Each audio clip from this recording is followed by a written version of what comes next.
now a nuclear power. We need you. Desperately. My pen hasn't talked to me in some time. Remember the days when the men from Uncle battled the forces of evil? I guess those days are back again. Robert Vaughn and David McCallum are back to save the world with a little help from their friends. Always available to help a colleague. The Return of the Man from Uncle, Saturday night at 8. George Foster gave up an evening at a jazz club so Jesse could learn to hear. Patricia Neal gave up a night on Broadway so they wouldn't have to sleep in the streets. Frank Gifford gave up a fishing trip so these kids could go to the country. I'm John Gambling. Please give to the United Way. You'll never miss it, and they'll never forget it. Tonight at 8:30 is the Family Feud, followed by striptease sensation Gregory Harrison for ladies only. Then it's the even launchier John Viner and Bizarre at 11.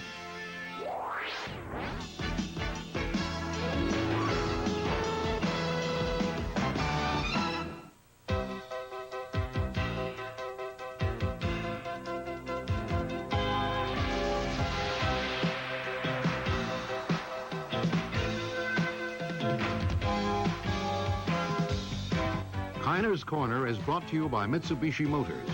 Mitsubishi takes you where you want to be. By NatWest USA, the people and the resources you need today. And by Texaco, makers of Texaco Super Unleaded. When you're on the road, trust your car to the products with a star.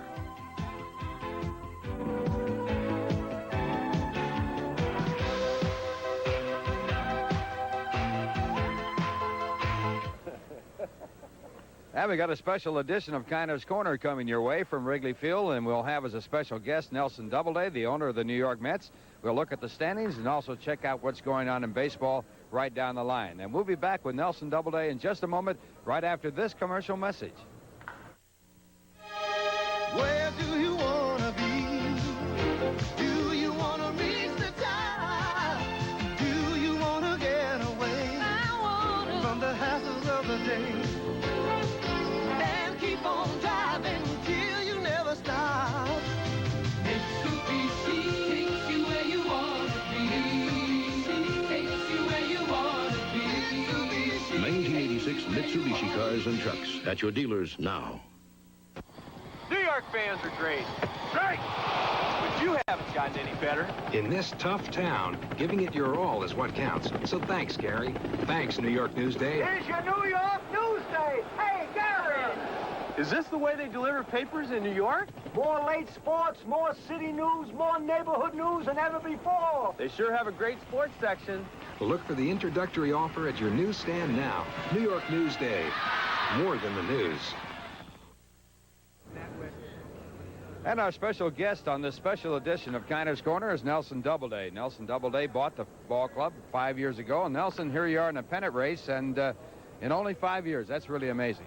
Well, it is, and it's a great tribute to Frank and Al Harrison, Joe McIlvaine, and Lou Gorman, who started it all, for what they've accomplished over these 5 years. They really have done a job, and of course, the Mets are 4 games out. Are you here for moral support? I'm here because we have some baseball meetings starting tonight, and watching the ball team is much more fun than sitting at a desk. Well, you've been a baseball fan all your life. There's no doubt about that, and also a sports fan. But here we are, 5 years that you've owned the ball club, an independent race, and of course, the Mets are really back to the wall right at this moment, 4 games down to the St. Louis Cardinals, who are playing outstanding baseball. Have you gotten to the point where you're looking toward next year? Well, we're always looking towards next year, and we're at a point right now where we can't really do much. It's whether a ball bounces one way or whether somebody wins or somebody loses. There isn't much you can do. It just happens day to day. But we're always looking forward, and I think that the thing I'm proudest of is that we promised the fans in New York that we were going to make the team competitive, and I think we fulfilled that promise. You certainly have done that. Last year, 90 victories, and here this year, so far, 92 victories, and certainly in a pennant race, and the fans certainly have to be happy with the way this ball club has been put together. Of course, you've had some outstanding baseball players. Dwight Gooden would be the first one you think of, also Darryl Strawberry. That's true, and again, you got to go back to Frank Cashin, because he's the man, and his system found these rookies, and there are more in the system, as we saw the other day with the Doubleday Awards. We've got a pretty good crew of rookies in the minor leagues, and that's a real tribute to Frank and his staff. Mr. Doubleday, what about the future of baseball? The baseball strike was settled with just 2 days of baseball non-action, and here we are looking at baseball down the line, and you have a game that's probably at its peak right now in the history of the game. Well, I think that's true, and I think we have more interest in baseball this summer than we've ever had before, and I think it was very important that we all settled that strike as fast as we did. And my hat goes off to the Lee McPhail, who really did all the work for it, and I think it's important. I think the future of baseball is in good hands right now. I think we are addressing ourselves to some cost control problems and really running it as a business as the way it should be run, and I think baseball has a very bright future. And, of course, there's always that dark cloud that's looming over the horizon, the cloud of dope addiction and that sort of thing. That's got to be a problem. It has to be resolved. Oh, it does. And I think we'll see that the Players Association, the players and the ownership and the management of baseball will all get together and find a way to lick it. It has to be beaten. We have to get the drugs out of baseball. We're talking with Mr. Doubleday, the president and owner of the ball club, and we'll be back in just a moment right after this commercial message from Texaco.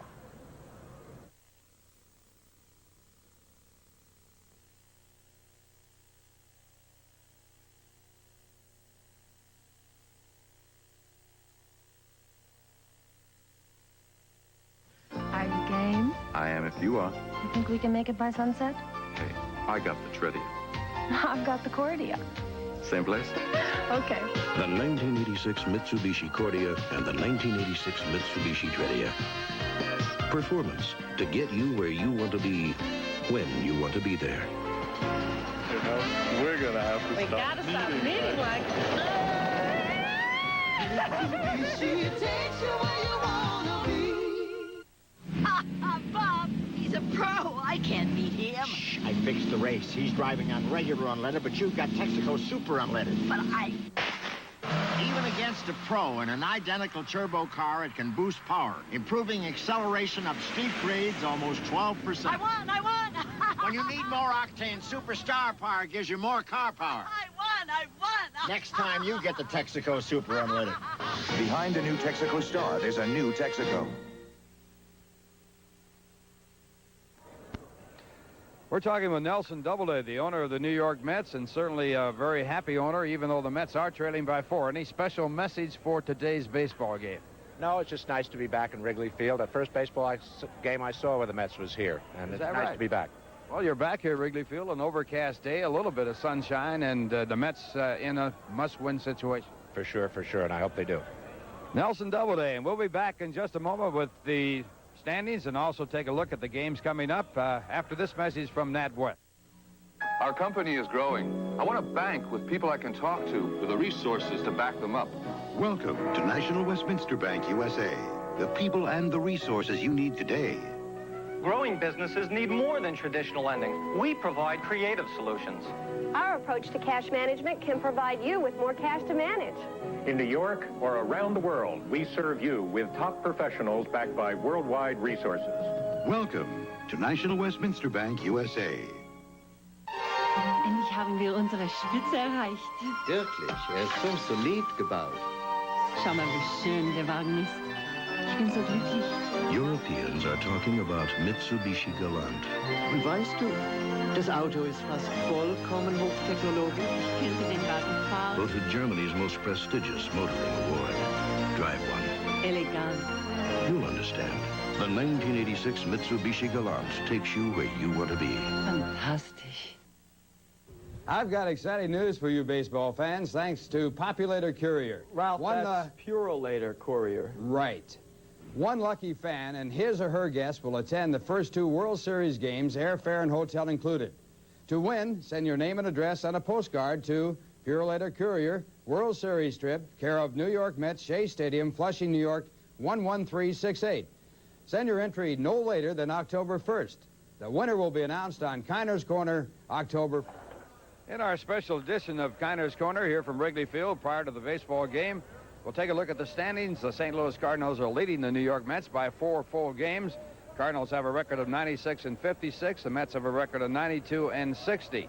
Montreal 17 games out, Philadelphia 24, and Chicago 24. So the Cubs have something to gain here as they play the Mets, and they could go ahead of the Philadelphia Phillies. Pittsburgh in last place. They trail by 43. In the Western Division of the National League, the Dodgers are leading the Cincinnati Reds by 6, Houston by 11, San Diego by 12, Atlanta by 26.5, and San Francisco by 30.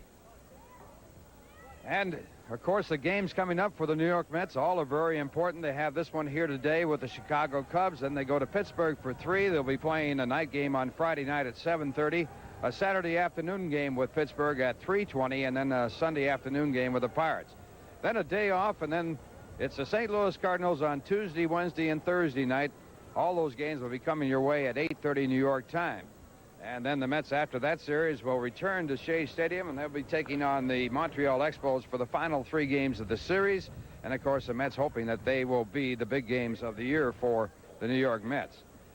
The Cardinals have 10 remaining ball games. They play in Philadelphia, I should say in St. Louis against the Phillies tonight, then a weekend series against the Expos Friday, Saturday, and Sunday afternoon. Monday an off day, then Tuesday, Wednesday, and Thursday they'll be against the Mets and close out their regular season with 3 games against the Cubs at Busch Stadium. Those 3 games with Montreal will be in Montreal. In the National League, the Cincinnati Reds will be playing the Atlanta Braves. It'll be Andy McGaffigan on the mound for Cincinnati, and Steve Bedrosian will be going for the Braves. Then also at Three Rivers Stadium, the starting pitchers for that ball game for the Pirates, it'll be Rick Rhoden on the mound. He's won 9 and lost 14. Montreal Expos will be going with Bill Gullickson. He has a record of 13-11. At Busch Stadium in St. Louis, the Cardinals will be going with their left-handed ace, John Tudor. He has a record of 19-8 for the year. And Kevin Gross, probably the best pitcher that the Philadelphia Phillies have at this point, with a record of 14-11, will be going against the Cardinals. Those are the only games scheduled in the National League. In the American League, the Yankees at Yankee Stadium will be playing the Detroit Tigers. It'll be Bob Shirley on the mound for the Yankees and Walt Terrell going for Detroit. Shirley with a record of 5-4, and Walt Terrell with a record of 13-10 for the year. At Oakland, in Alameda, then it will be the Oakland A's against the Chicago White Sox. At Arlington Stadium in Texas, it'll be the Texas Rangers against the Minnesota Twins. And then at County Stadium in Milwaukee, it'll be the Milwaukee Brewers against the Baltimore Orioles. At the Kingdome in Seattle, it'll be the Mariners against Kansas City. Of course, a big race going right there against Kansas City against the California Angels. And at Exhibition Stadium in Toronto, Canada, the Blue Jays will be going against the Boston Red Sox. So that's the way it looks as we take a look at the situation. The Mets, of course, are 4 games back of the St. Louis Cardinals, and they'll be going here today with Dwight Gooden on the mound. Dwight with a record of 21-4, and going against him will be a right-handed pitcher, Johnny O'Rigo. So that's the story here at Wrigley Field in our special editions. Don't stay tuned for the ball game coming up your way. Kiner's Corner has been brought to you by Mitsubishi Motors. Mitsubishi takes you where you want to be. And by Texaco, makers of Texaco Super Unleaded. When you're on the road, trust your car to the products with a star. Ralph's guest will receive a unique gift pack from Casio containing a mini keyboard print display hand calculator and a 100-metered water sport watch from Casio, a world leader in consumer electronics. And a gift from ATV stores who feature Gabriel's gas rider shocks for superior performance and control under all driving conditions. For Gabriel and auto, truck, and van accessories, shop ATV. Ralph Kiner's Wardrobe by Stanley Blacker. Kiner's Corner produced by Carl Churkin. Directed by Bill Webb. Stage manager, Curtis Reed. Production assistants, Steve Olbaum and Carlos Ortiz.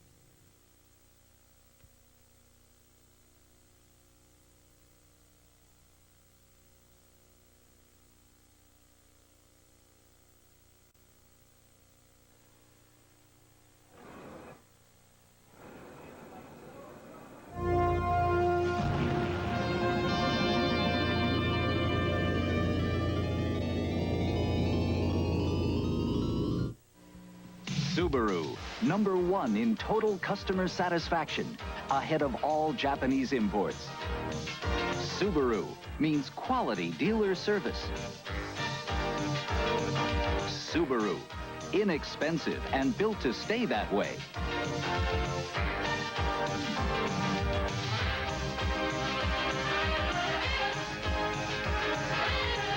Yeah, it's a Subaru. I'm about to show you how you can fight drafts and frosty windows with this window insulator kit from 3M. You just stick it in place from the inside, heat it with a hairdryer, and the wrinkles disappear. Airtight and clear as glass. Now you can see how cold it is out there without feeling it in here. Look for the 3M window insulator kit in the tartan plaid package. There's just one rule for doing it yourself. Don't do it yourself without 3M. I send all kinds of stuff overnight.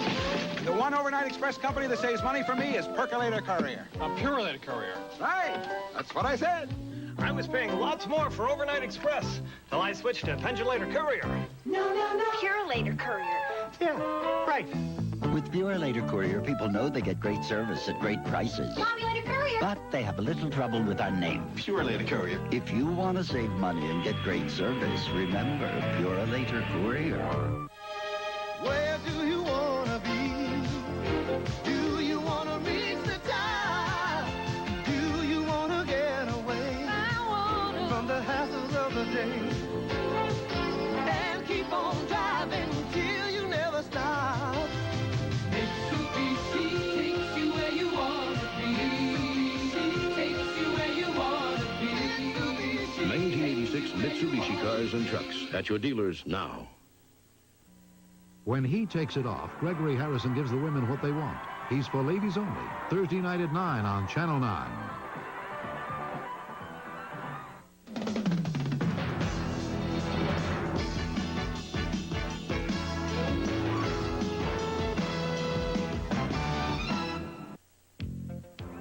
Welcome to Mets Baseball 85, brought to you by Bud Light, the light beer with the first name and taste. Everything else is just a light. By Nissan, builders of technologically advanced cars and trucks for over 50 years. For the driver who demands quality, the name is Nissan. By Manufacturers Hanover, the financial source worldwide. And by RC Cola. People go out of their way for the taste of RC.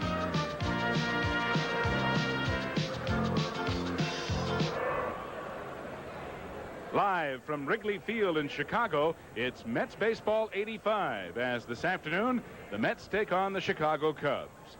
Pitching for New York, it's Dwight Gooden, 22-4, with an ERA of 1.57. And going for the Cubs, Johnny Abrego, who is 1-0, with an ERA of 4.86. Well, hi, everybody. I'm Ralph Kiner, along with Tim McCarver and Steve Zabriskie for the final game between the Mets and Cubs this year. The Cubs have won only 4 of the ball games, but that fourth one was a devastating win over the New York Mets. Mets losing yesterday 5-4 in the bottom of the 9th inning when the Cubs scored a run with 2 men out. So, Tim, the Mets will have to regroup and, again, go for it all. Well, it's a good guy with whom to regroup, and that's Dwight Gooden. To give you an idea of how young Dwight Gooden is, Johnny Abrego, the starting pitcher for the Cubs today, is 1-0 in his major league career. In his last start, he won against the Philadelphia Phillies. He's 23 years old. On the other hand, Dwight Gooden, 22-4. He's 30-5 going back to his last 9 starts last year. And if I were going to regroup and I needed a stopper, he'd be the guy that I look to and for.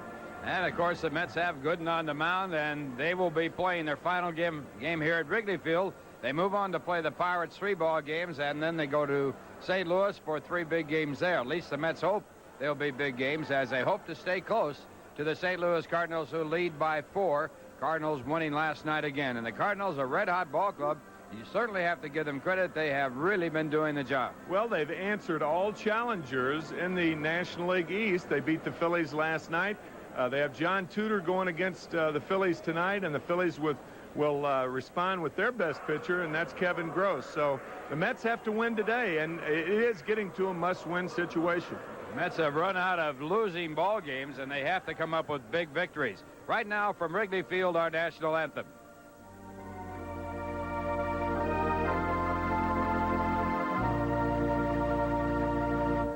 Oh, Oh, say, can you see by the dawn's early light what so proudly we hailed at the twilight's last gleaming, whose broad stripes and bright stars through the perilous fight o'er the ramparts we watched were so gallantly streaming, and the rocket's red glare, the bombs bursting in air, gave proof through the night that our flag was still there. Oh, say does that star-spangled banner yet wave o'er the land of the free and the home of the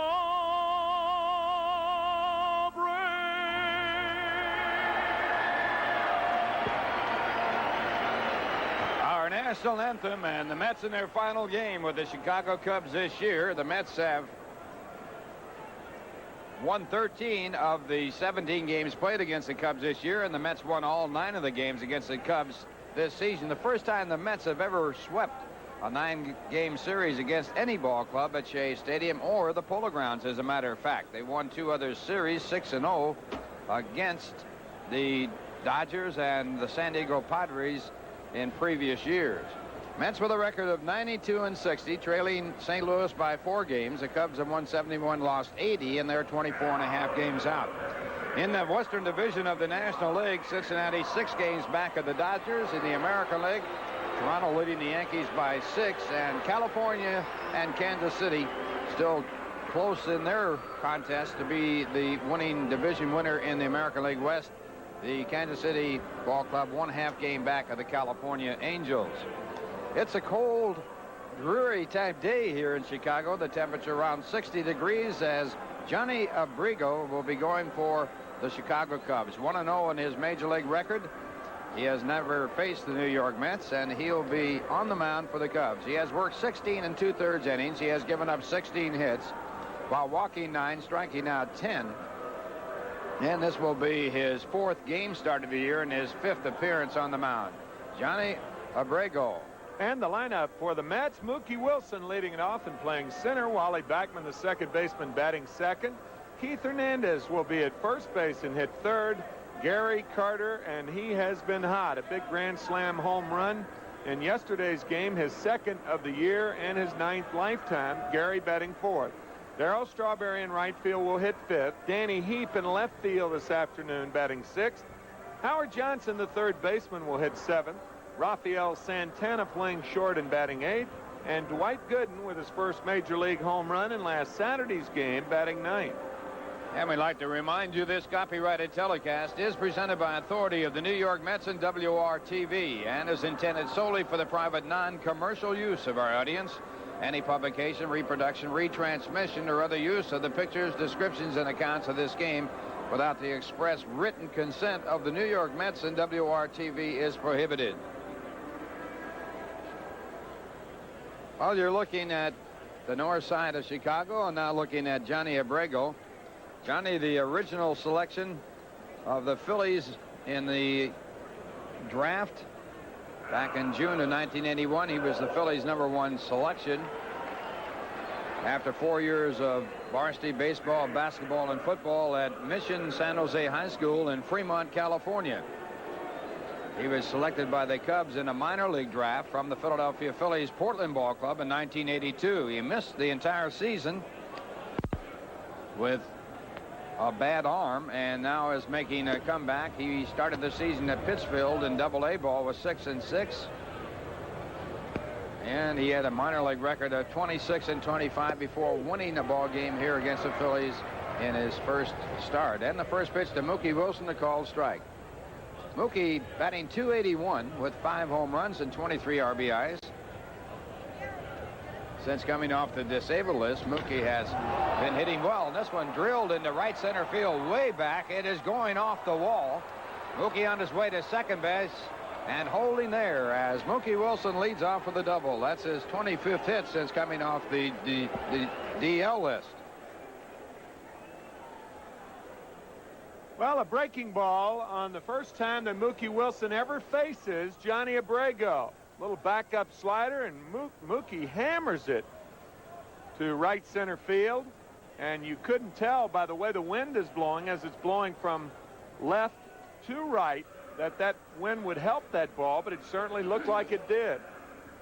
So Mookie coming up with his 16th two-base hit, and the Mets have a runner in scoring position with no one out here in the first, and Wally Backman coming up. Wally hitting .276 with 1 home run, a total of 38 RBIs.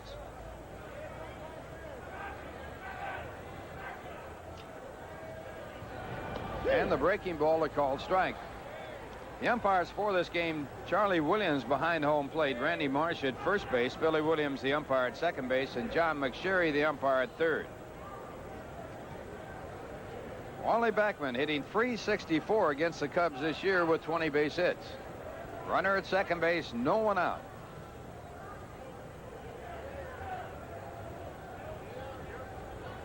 Abrego stared off 2 sets of signs by Jody Davis, and when you're using a rather complicated system of sign selection with a runner on second, you have to go back through a set of signs as opposed to shaking off just one. That's why a lot of hitters step out with a man on second. And Backman taking the fastball to count 1 ball and 1 strike. In this ballpark, there's been a history of sign stealing from center field, so you really have to be careful about your different signs that you do give. Yeah, but Jody doesn't. I mean, if the home team steals the home catcher's sign, something's wrong. That's a little tough, isn't it? Well, there's nothing wrong with putting somebody out there if you're a Met. And that pitch is low, and the count at 2 balls and 1 strike. Back in 1960, when I was 18 years old, and with the Cardinals, there was a lot of that going on from that television booth where they keep the center field camera, and Johnny Keane sent Bob Miller, the starting pitcher, on the following day up in the stands to check on. He didn't know who to check, though. They had so many fans up there. Who do you check? Now Backman squares and bunts it foul, so the count at 2-2. Al Worthington, who was a major league pitcher, pitched for the White Sox, and the White Sox had someone in center field taking the signs and relaying the signs to the hitters. And Worthington, who would have been the benefactor of all that, refused to pitch. Said, I don't want to be a part of any ball club that would use such devious methods to obtain winning victories. I guess all winning victories are winning victories. Well, does that mean if a man on second base relays the sign to the hitter that that's cheating too? That's what he thought. Well, that's a foolish outlook in my opinion from a guy on second. And a drive to left field, and it drops in front of Hatcher, and Mookie goes over to third base on the single. Backman got a single just like that yesterday, and a runner thrown out at home plate by Hatcher. This time Mookie doesn't attempt to go, as he had to hold up to see whether or not the ball would be caught. That'll bring up Keith Hernandez. Hernandez hitting .296 with 10 home runs, 84 RBIs. He has set a new major league record for game-winning RBIs with 22. I guess that means if you're a hitter, in Worthington's case, you can't look fastball, right? No, Because that's cheating. Can't guess. That'd be cheating. Can't guess. That's stretching the moral issue, I think, a little bit too far. But I could understand, I guess, a guy who feels that way when they're gotten from the scoreboard or somebody like that. Or they say all is fair in love and war, huh? Breaking ball for a strike call, so Keith Hernandez with a 1-strike count. Keith with 10 home runs, 84 runs batted in, hitting .296. 0 for 2 in yesterday's ball game. Oh, boy. And now Backman picked off at first base, and he is tagged out. Finally saw that play work. That might be the first time that I've ever seen that fake to third and then the throw back to first. Tell you, that's a new twist to that particular play. Backman caught flat-footed at first base. Oh, man. Bad bit of base running by Wally Backman, and the Cubs get their first out. Now a conference at the mound as Jim Fry goes out there. Probably going out there and say, hey, I like that move. Nice going. Well, usually the pitcher will fake the throw to third and then stop his motion and then turn and throw or go over to first base. In this case, he just sort of went through the whole entire motion right on to first. Yeah, that's the new twist we were talking about. And, of course, you have to step off when you do that. And he did step off, and he did it so quickly that I guess they're talking about Keith Hernandez with one strike on Hernandez, what Jimmy Fry wants him to do. Of course, yesterday they intentionally walked Hernandez, and Gary Carter hit a grand slam home run after that intentional pass. They're moving the infield in because they're going against Dwight Gooden. Figuring that they will not score many runs in this ball game. So the infield is being brought in for a play at the plate, and Hernandez takes low in the count, 2 balls and 1 strike.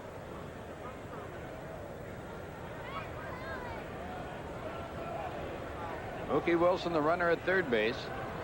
1 man out, top of the first inning. This ball ripped to right field. It'll be a base hit. Mookie comes in to score, and the Mets lead it by a score of 1-0. So once again, Keith has put the Mets on top. 3 straight hits by the Mets. Fastball right down Broadway, and Keith Moreland has to respect Hernandez's power. Base hit all the way, and Mookie scores, but the Mets could have runners still on first and third and nobody out.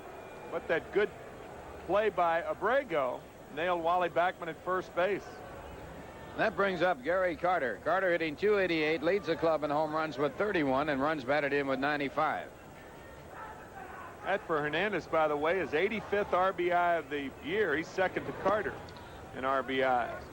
And the first pitch is low for ball 1. Carter has had 4 home runs and 15 runs batted in his last 11 ball games. Grand slam home run yesterday, accounting for all the scoring for the Mets in a loss of 5-4. And he misses a fastball, 1 ball, 1 strike. Carter has tied his all-time high for home runs in the season with 31.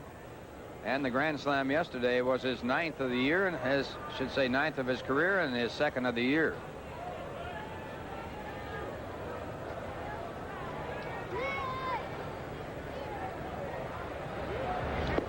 And that pitch is outside.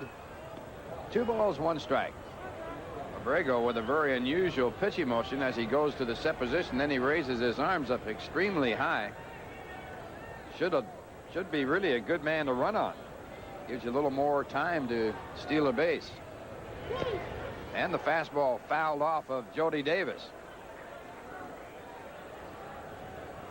2-2 the count to Gary Carter, who's hitting .371 against the Cubs this year with 7 home runs and 18 runs batted in.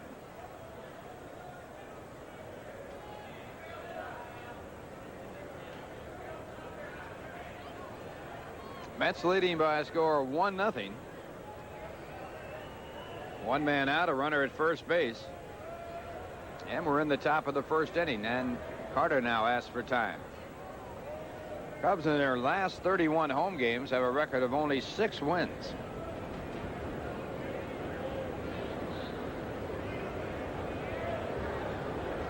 Go over to first base, and Keith is back.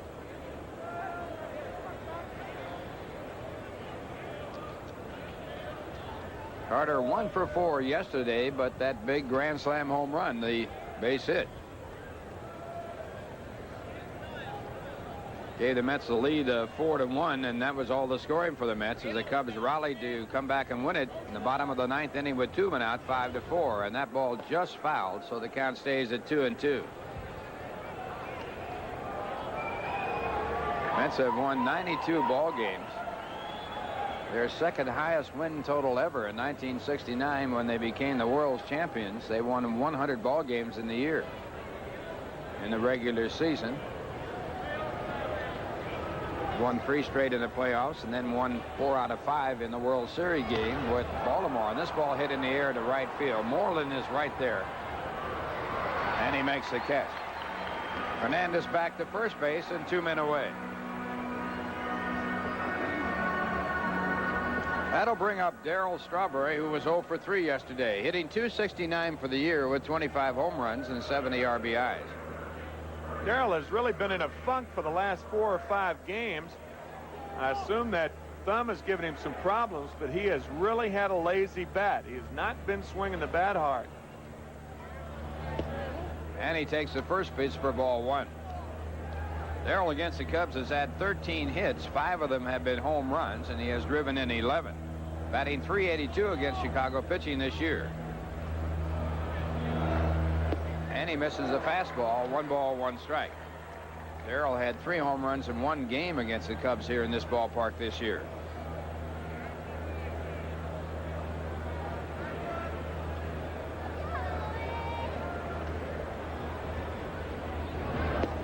And that one just does miss.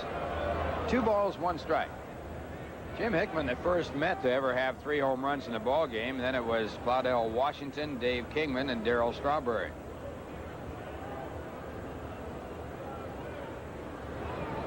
And a drive to left center field. Hernandez on his way to second base, and now on to third as the ball is bobbled by Denier. The throw goes into the first baseman, and Strawberry takes advantage of the bad play by going to second base. So a bad throw by Denier, and the Mets with runners at second and third. Well, he might get 2 errors on that play. The first error, that one, preventing Hernandez to go to third, and the second one on the throw. Where he was throwing that ball, I don't know, but I would imagine sometimes when you turn around and pick up somebody in a white uniform, you pick up, unfortunately,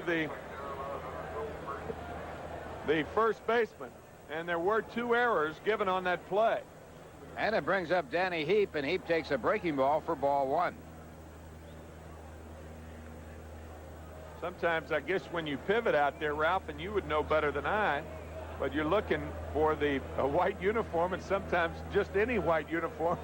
It looked like that Dernier just threw it to Durham, who was way off first. I made a mistake on the uniform, no doubt about it. This one topped out to the shortstop side. Dunston has to wait for it. Now the throw to first base in time, and that will be the final out of the inning. So the Mets get 1 run on 4 hits in the inning. There were 2 errors and 2 men left on base, and the score at the end of 1.5 inning to play here at Wrigley Field. It's the Mets 1 and the Cubs coming up. Now, a word from Bud Light.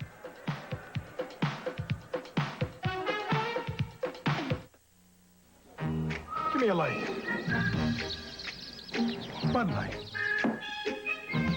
If you just ask for a light beer, you never know what you'll get.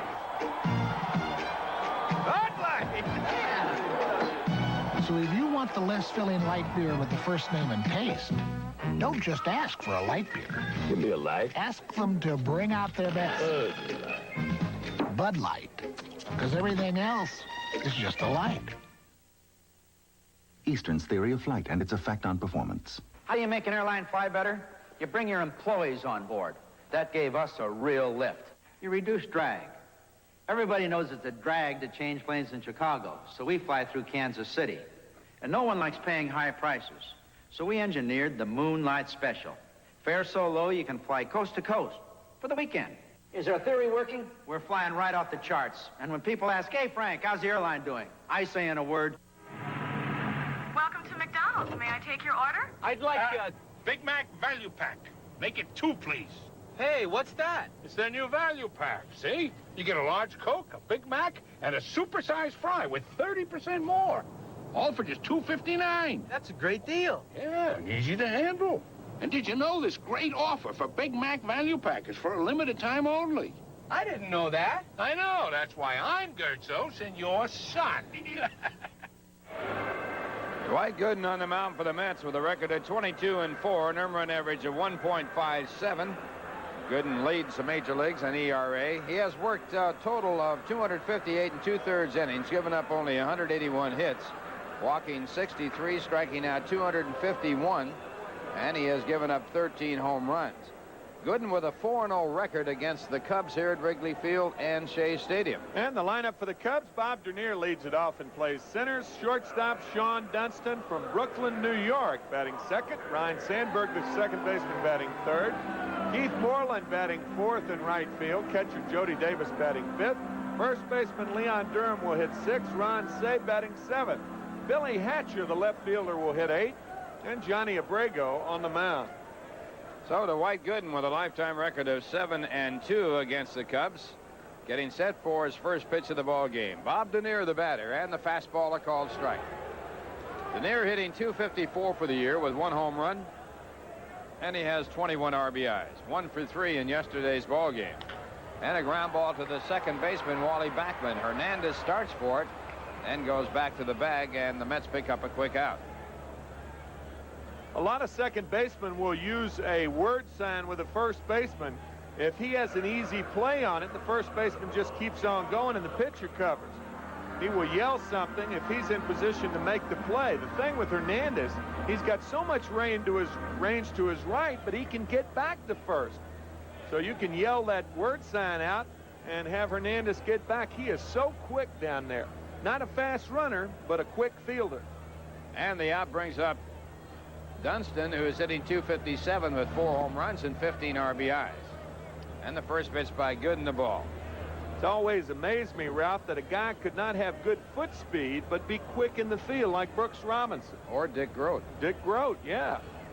1 ball, no strikes as Gooden misses again with a fastball. It's 2-0. Dunston with a base hit off Gooden when he faced Dwight at Shea Stadium. He's 2 for 8 against the Mets in his brief batting appearances against New York. Yesterday, 1 for 3 in the game. And a base hit to right field. So Dunston now gets his second hit off Gooden. And he's 3 for 9 against Met pitching. From Thomas Jefferson High School in Brooklyn, New York, Sean Dunston. Good piece of hitting by Sean right there. A low fastball. And that's what you have to do with the doctor. You got to make him get the ball down. That ball upstairs got that extra pop on it. And it brings up Ryan Sandberg. What you usually do, too, pop it up. Sandberg hitting .310 for the year. He has 24 home runs, 76 RBIs.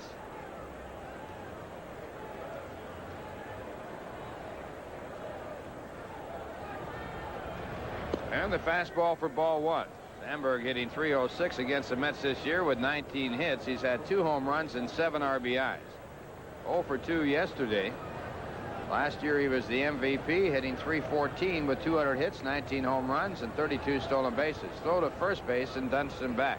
Well, that's a quick move by Gooden. It's amazing how much he has improved his move to first base without losing anything on his pitches to home.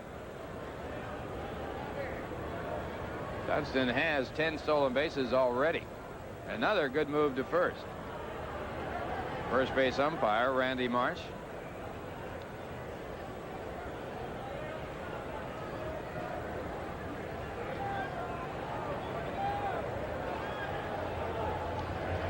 And the fastball for a called strike.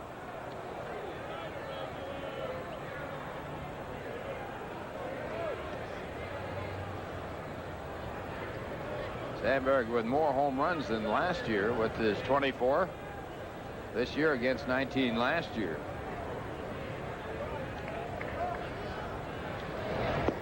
And that pitch is low, and the count 2 balls and 1 strike.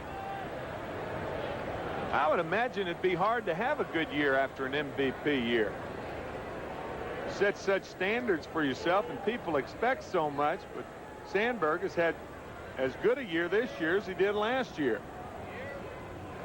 And the pitch back is chopped over the third baseman's head. A base hit to left field. Dunston to second base and holding there as Danny Heap gets to the ball. So Sandberg a base hit, and runners now at first and second with 1 man out.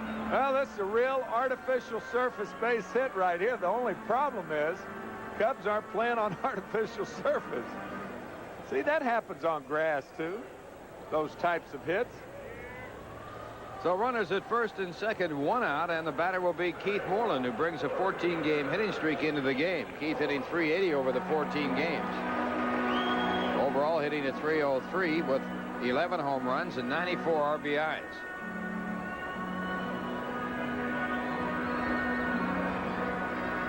Mullen's best year in his major league career, .302. So he is on his way to a better year than he's ever had.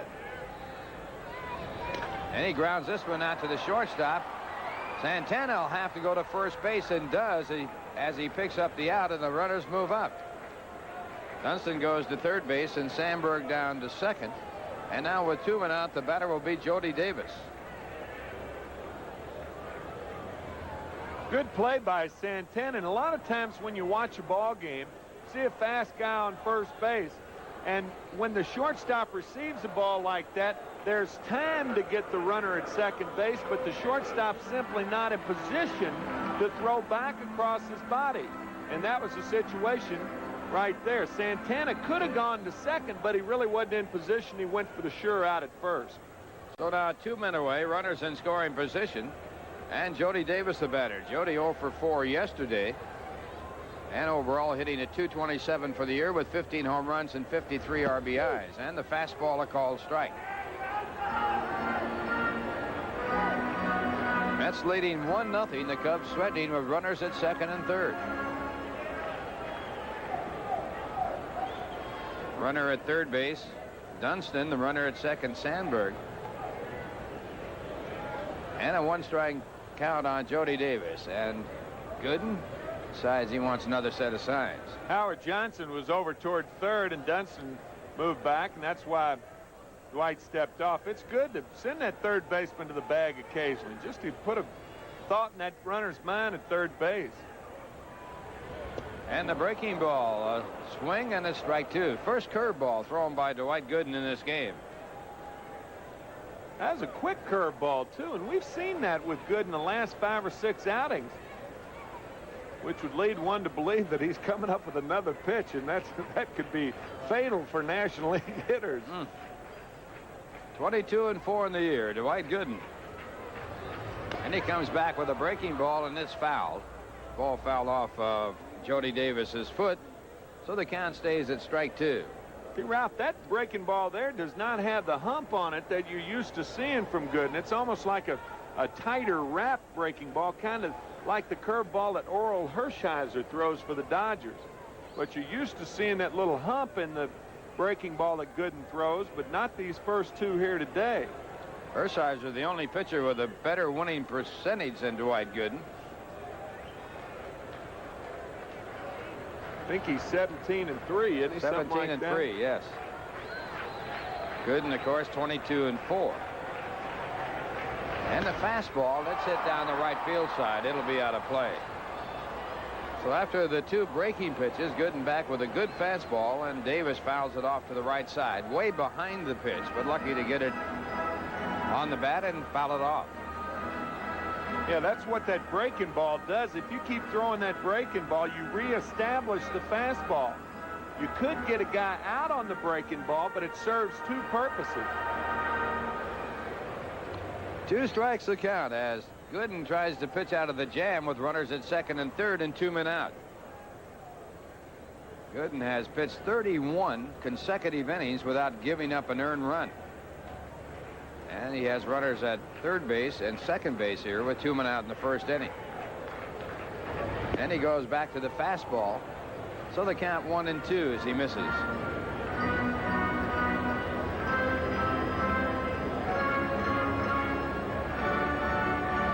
John Dunston, the runner at third base, talking to Don Zimmer, the third base coach. And at second base, Ryan Sandberg. 1-2 the count. And the fastball hit hard at Santana, who comes up with it. And the throw to first base for the out that retires the side. So the Cubs no runs on 2 hits, 2 left in scoring position. And the score at the end of 1, the Mets won, the Cubs nothing. Now here's a word from manufacturers Hanover. This house isn't just bricks and wood to me. It's got memories. Well, like the staircase. That reminds me of when the kids were young. I'd never leave this place.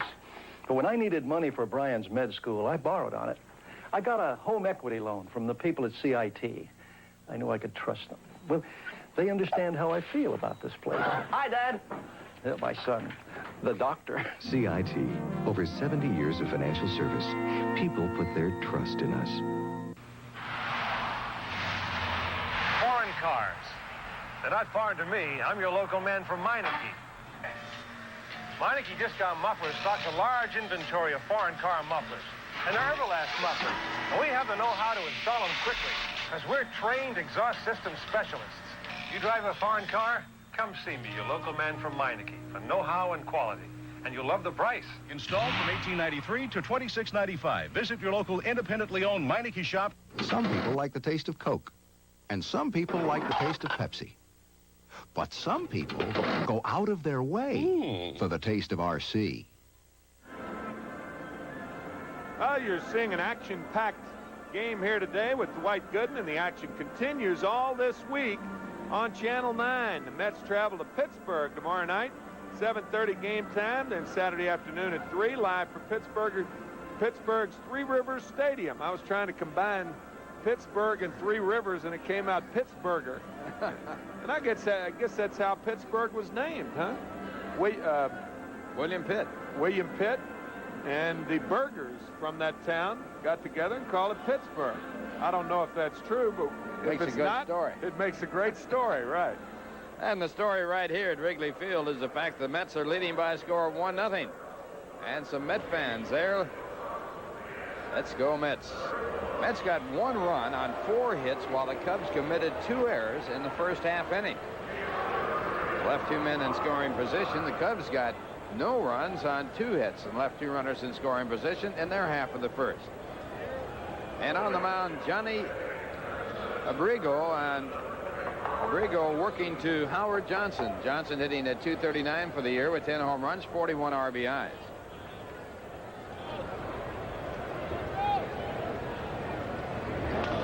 And a ground ball hit down to the first baseman, Leon Durham, and he makes the play. So 1 pitch and 1 away. That'll bring up Rafael Santana. Rafael hitting at .259 with 1 home run, 26 RBIs. Mets as a team hitting .256. 125 home runs, the most home runs they have had as a team since 1962, their first year in baseball. Cubs are hitting at .253, and they lead the National League in home runs with 135. And the first pitch is out of the strike zone for ball 1. Abrego back with a fastball, and he gets a strike. 1 ball, 1 strike.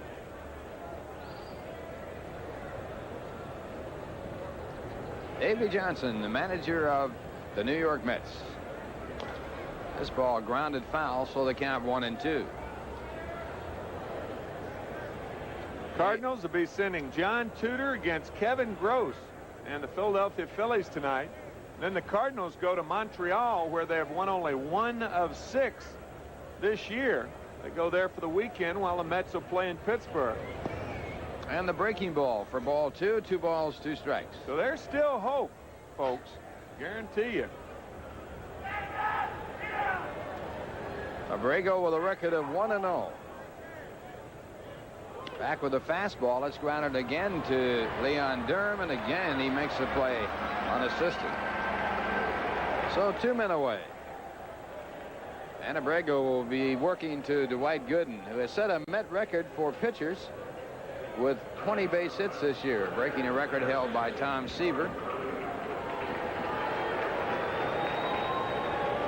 Our director Bill Webb reminds us that Jeff Reardon is back, and had he been available in St. Louis last weekend, Expos very well could have won 2 of those 3 games against the Cardinals.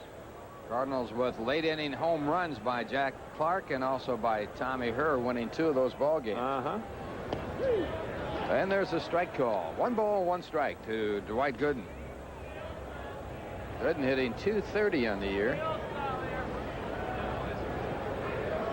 Abrego back again, and the slider is hit foul, fielded by Say in foul territory. 1 ball, 2 strikes. Traveling with this club, Ralph, over the last week, you know, the players have not panicked. They've handled themselves very well.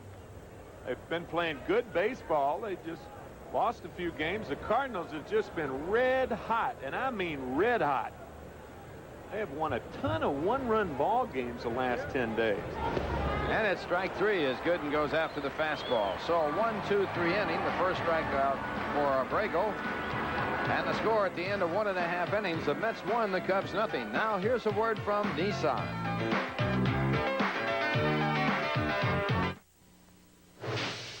Nissan is no stranger to racing or to winning. This is our newest bolt of lightning, the Nissan GTP ZX Turbo. Inspired by the revolutionary Z-Car engine, this dynamo has two missions: to prove technology on the track that'll someday affect every Nissan we put on the road, and to take on the best and win. In both cases, we expect to do just fine. The name is Nissan. Hey, give me a light. Bud Light. If you just ask for a light beer, you never know what you'll get. Give me a light. A Bud Light. So if you want the less filling light beer with the first name and taste, don't just ask for a light beer. Oh, kind of light. Ask them to bring out their best. Bud Light. Bud Light. Because everything else is just a light. If you're like most people on the move, the early news is a little too early. When you're ready to watch, there's lots of fun and games. Movies, cops and robbers. Well, that's great for the kids. But if you want the news, there's only one place to find it. News 9 Primetime. A complete package of news, weather, and sports at a time that's convenient for people like you, working people. News 9 Primetime. We're coming on strong. Just watch.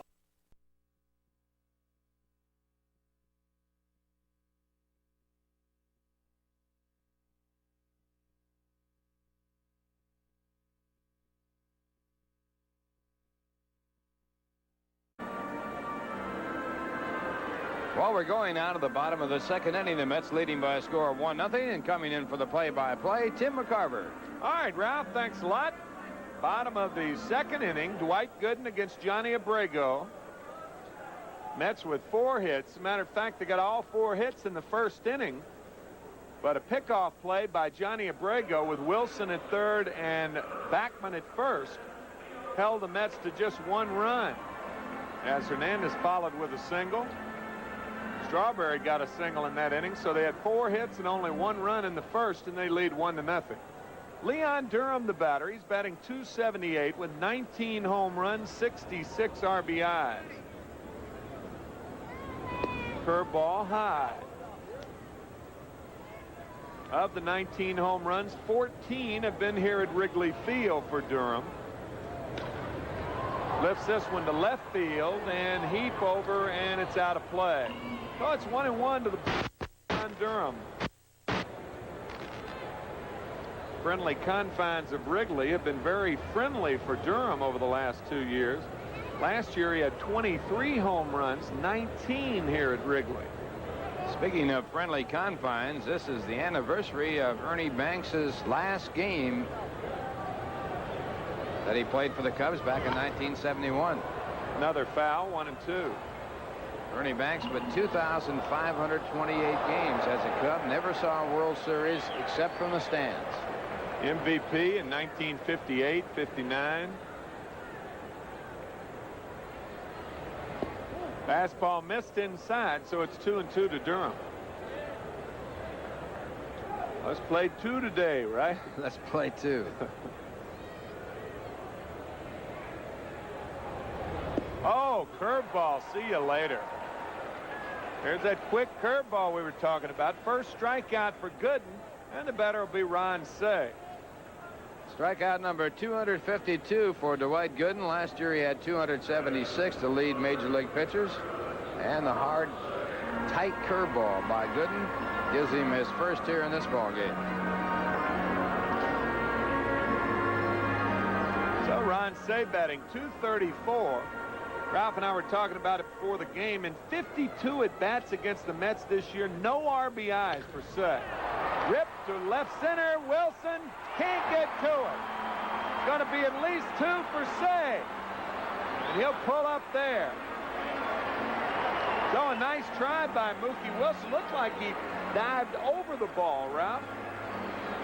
I'll say hitting the ball very hard in the left center field, picks up his 12th base hit against Met pitchers, and that fastball right down the middle. Mookie makes the dive here, just doesn't quite get to it. Good try by Mookie. Quickly gets up and holds Say to a 2-base hit. Gooden doesn't appear to have a good fastball here today, at least not in the early part of this ball game. He almost dived over that ball, it looked like.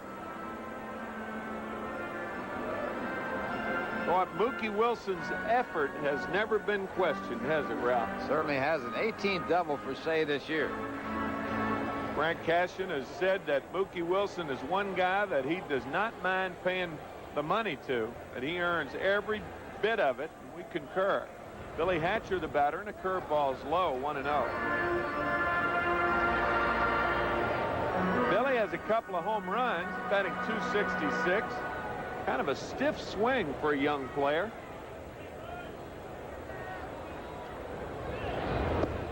Fastball for a strike, 1-1. One of his home runs against the Mets. He threw out a runner at home plate yesterday. It showed very, very strong throwing arm. Runs well, has a couple of stolen bases. Billy Hatcher batting number 8. 1 out, Say at second. Curveball, base hit to left field. So Say, you had to hold up to see if the line drive was going to be caught, moves to third. And Hatcher at first with the 4th base hit, and the batter's going to be Johnny Abrego. He really hung in there and hit that curveball hard. And Gooden now in trouble again, as he has runners at first and third in the second inning. They had runners at second and third in the first inning, did not score. Fans here at Wrigley Field shivering in how would you say it? Autumnal bliss. Autumnal, that's right. It is autumn, isn't it? Been autumn for about, what, 5 days?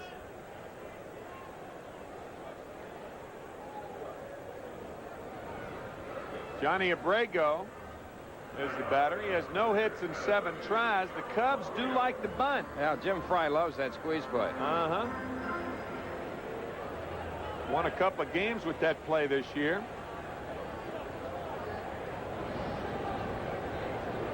One out, first and third for the Cubs, and he is bunting a safety squeeze, and Abrego wasn't running. You drop that ball, throw to second, and go to first, you got a double play. All the outs you need, all they had to do is drop it. Abrego standing at home plate. So Hatcher still at first base, along with Say at third. And Bob Denier, the batter. Abrego was walking back to the dugout. You drop that ball, go to second for the force back to first. You might double a guy where the guy is farther away from first base than he was when he bunted it. He was over by the dugout. That ball could be dropped very easily there for the double play. You can't drop it out of your glove. You have to let the ball go to the ground before you touch it. Bob Dernier, the batter. There's a strike. 1-0 New York. Cubs have 4 hits and the Mets have 4 hits. Dernier grounded to second his first time up, and Hatcher a threat to run at first.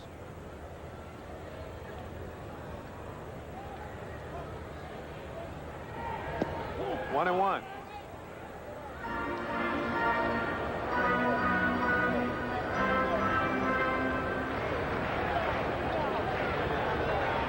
Say at third, Abrego at first.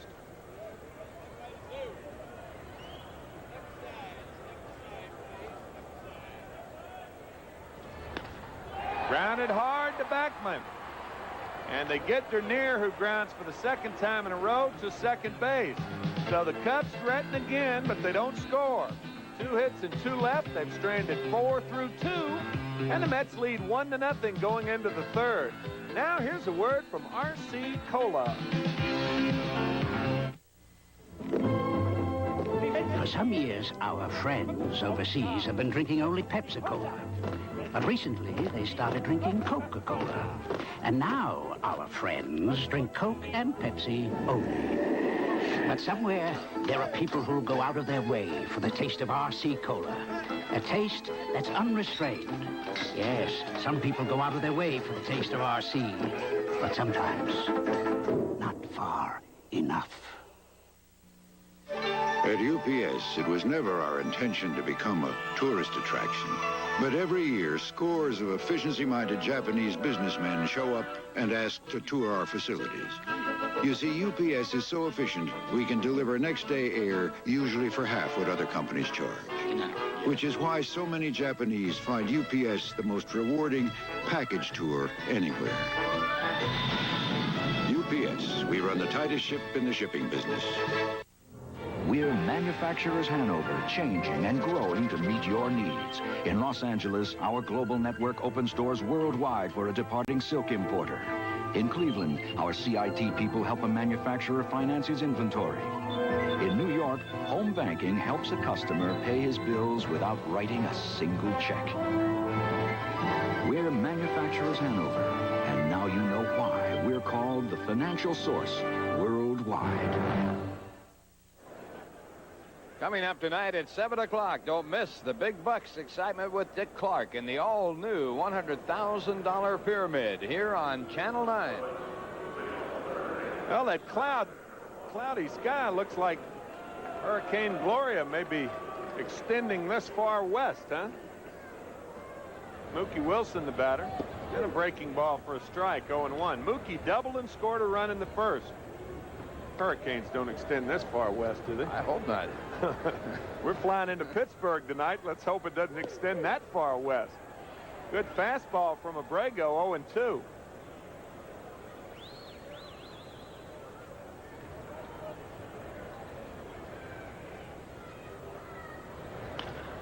Breaking ball, base hit up the middle. Mookie Wilson continues his hot hand.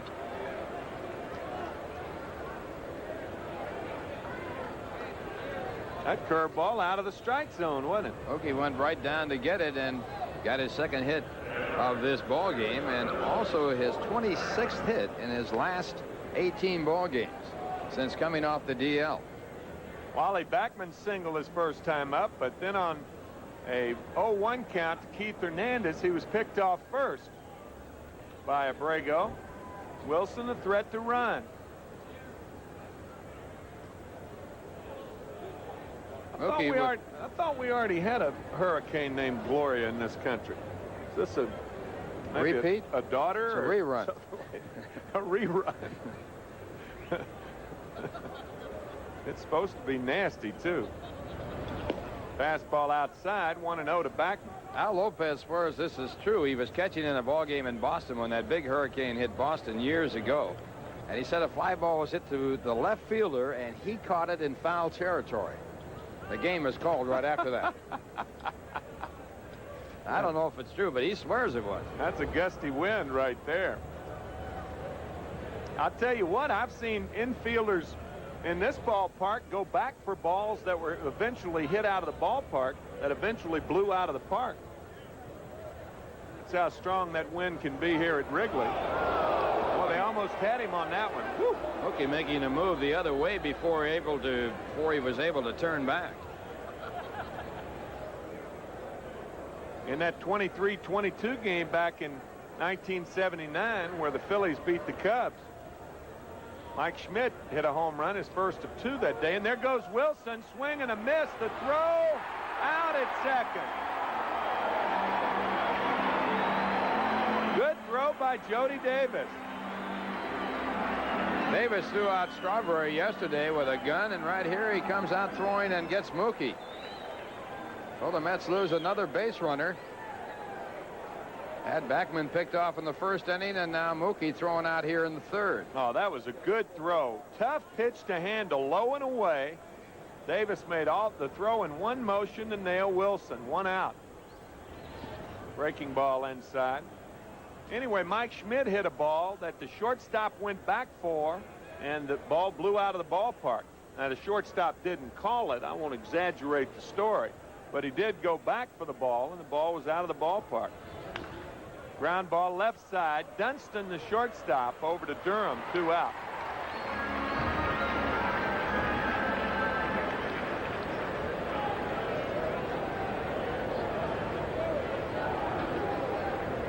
Gloria is the more prototypical name for a hurricane, though. We had one earlier this year called Bob. That didn't grab me. Well, they have to call every other one by a masculine name. Yeah.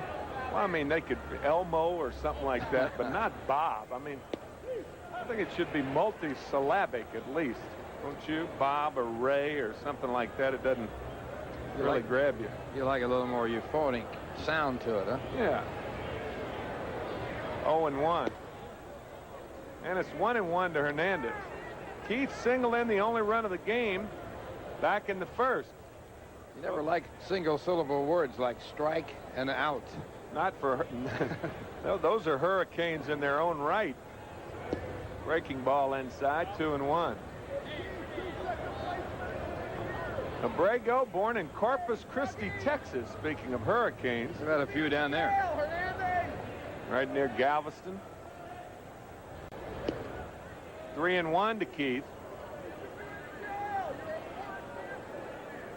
23 game-winning RBIs for Keith Hernandez. That is an all-time Major League record. And he draws a base on balls. So the batter, Gary Carter, he flied to right his first time up. James Gottfried Fry, 53-year-old manager for the Cubs. He's the 41st manager in Chicago Cub history.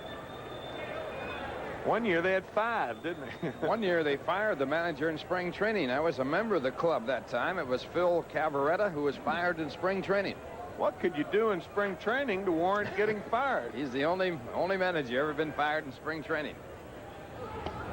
Fastball to Carter for a strike. One year they made the radio broadcaster to the manager. And the manager went up in the broadcast booth. Charlie Grimm went up in the broadcast booth, and Lou Boudreau, who had been a great baseball player in the Hall of Fame and manager, went down to manage the ball club. They've done some strange things here. And Gary fouls it back, 0-2. Does that mean we can look forward to Davy Johnson up here next year and you on the field? One of us, not me, though. You volunteer for it. One year they had a rotating coach manager system where they rotated the managers from coaches in the minor leagues and around. Yeah, that was the time I was talking about 5 managers. Bob Kennedy was one of those men. Yeah. Charlie Metro. Elvin Tappy. Mm-hmm. Back in 61, I believe. 0-2 to Gary Carter. Slider outside. So it's 1-2.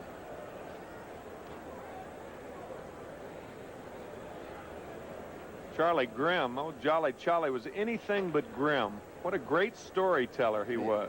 When he'd go out to take a pitcher out of a ball game, he'd always trip over the baseline. Slider is low. Abrego wanted it, but it was a little low, so it's 2-2. He was a very funny man. Abrego, and is trying for his second major league start, 3 years older than Dwight Gooden. He's 23. Swing and a miss. Carter goes down on strikes, and the second strike out for young Johnny Abrego. No runs a hit and 1 left here in the third, so after 2.5, it's 1-0 Mets.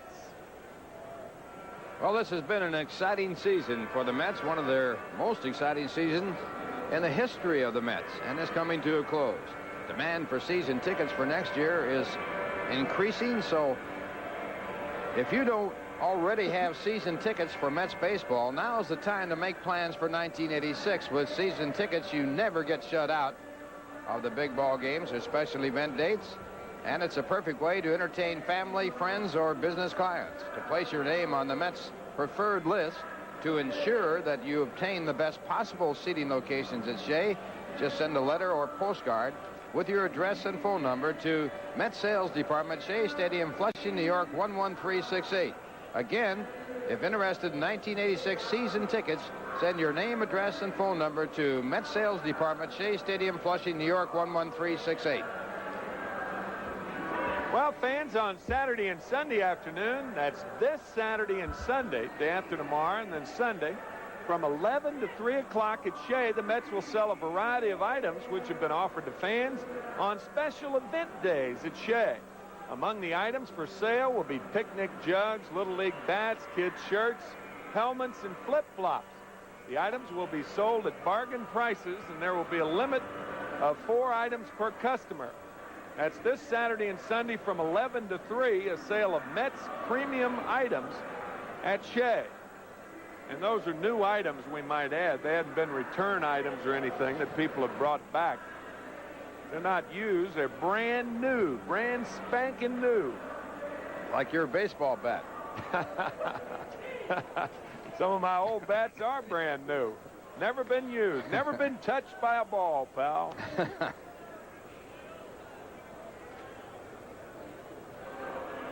Sean Dunston, the batter, to lead off the 3rd inning. I had no problem making contact. Matter of fact, I made too much contact. You can do that as a hitter. Foul off, and keep in play balls that are really the pitcher's pitches. So there is some validity in swinging through pitches or fouling them back. Fastball outside, 1-0 to Dunston. Like Wade Boggs never popping up to the left side of the infield all season long. Of course, he's leading the American League in hitting. Leading baseball in hitting. Yep.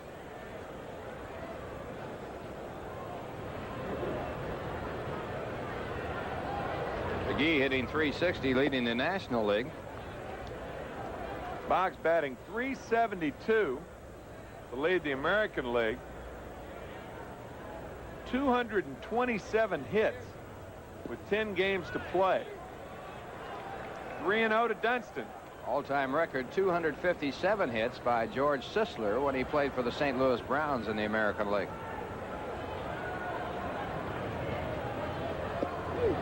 Fastball for a strike, 3-1.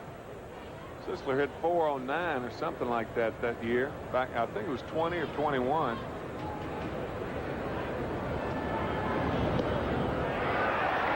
First walk of the afternoon issued by Gooden and Dunston, of course, a threat to run.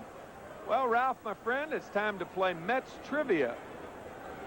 On this date in 1962, the Braves tag a 6-3 loss on Roger Craig. Roger lost 24 games that year. But what was so significant about that Met loss? 1962, 6-3 loss to Roger Craig on this day. And Sandberg fouls one off. He's single his first time up. Cubs have threatened in every inning with 5 base runners, but they have yet to plate a run. That was 1920 that Sisler got his 257 hits playing for the St. Louis Browns. What did he bat that year, 409? It was something like that. Might have been 420. He hit 420 in 1922. Ty Cobb hit 401 and didn't win the batting title that year.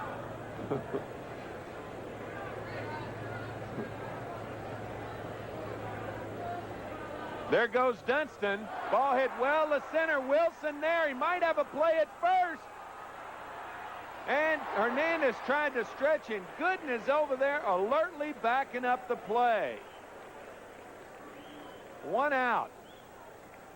Well, you can talk and lecture all your life to some players about backing up plays. Gooden does it by instinct. He's over in back of the play. Hernandez knows he's there, so he tries to catch the ball on the bag, and Gooden comes up with the ball.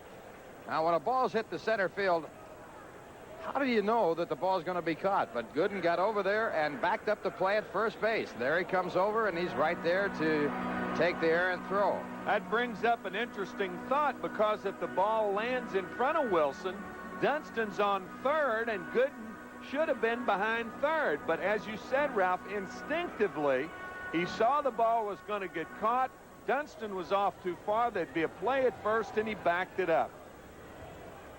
And instincts is the key word. 1 out, and Moreland the batter. He grounded to short his first time up. 0-1.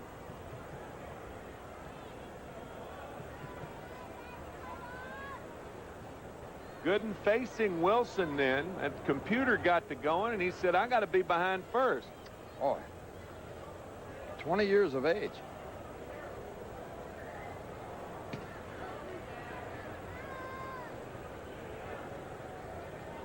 You'd make a good argument for reincarnation. How do you how do you learn that much in 20 years?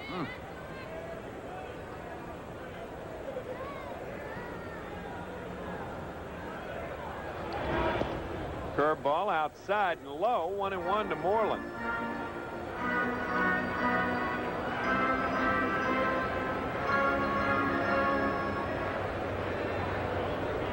I'm not an advocate of the Bridie Murphy school of thought. You remember when that Bridie Murphy stuff was going around?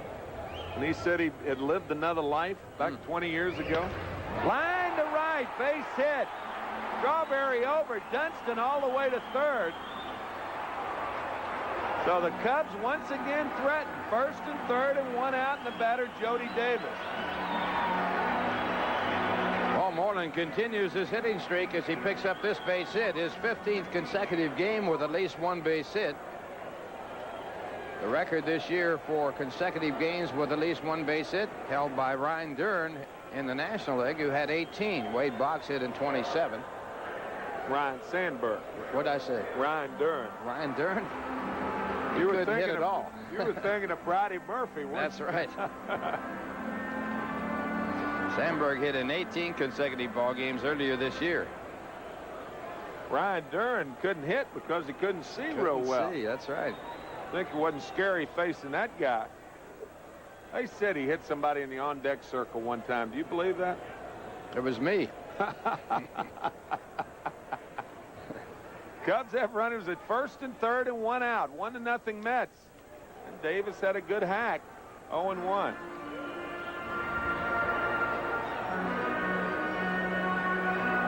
We were playing a ball game in Yuma, Arizona. Spring training game playing against the St. Louis Browns when Durham was with the Browns. They had Bob Turley, Ryan Dern, and Don Larson all on their pitching staff at one time. You think it wasn't something? Three guys that could really hum it. Big guys, too. I was in the on-deck circle, and he was warming up, and he almost hit me. Swing and a miss, 0-2.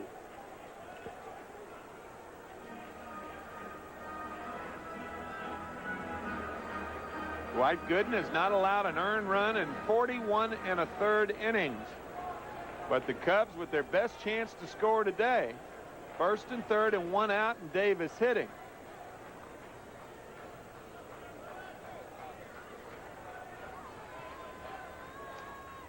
Swings and fouls it back.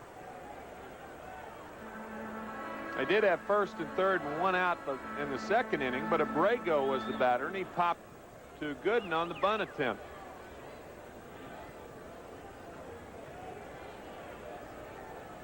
Dunston at third base and Moreland at first.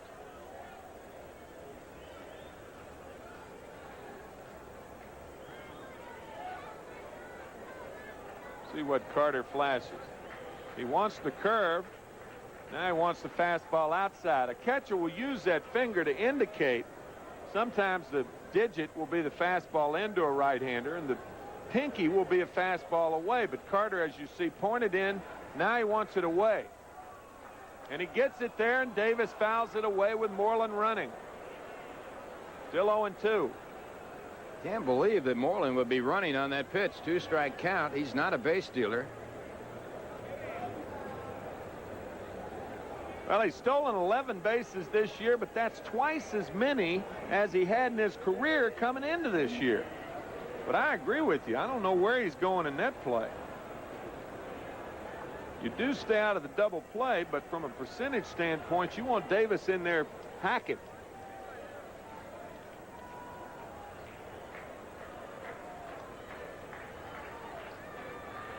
It's the fastball away again. Fastball line down the right field line, and it's foul.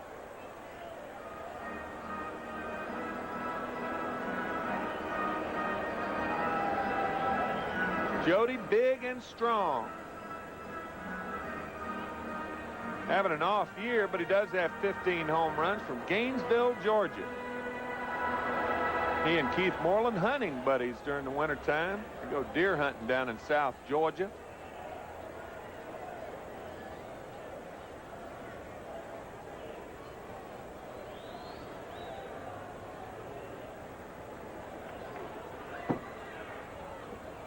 Throw to first.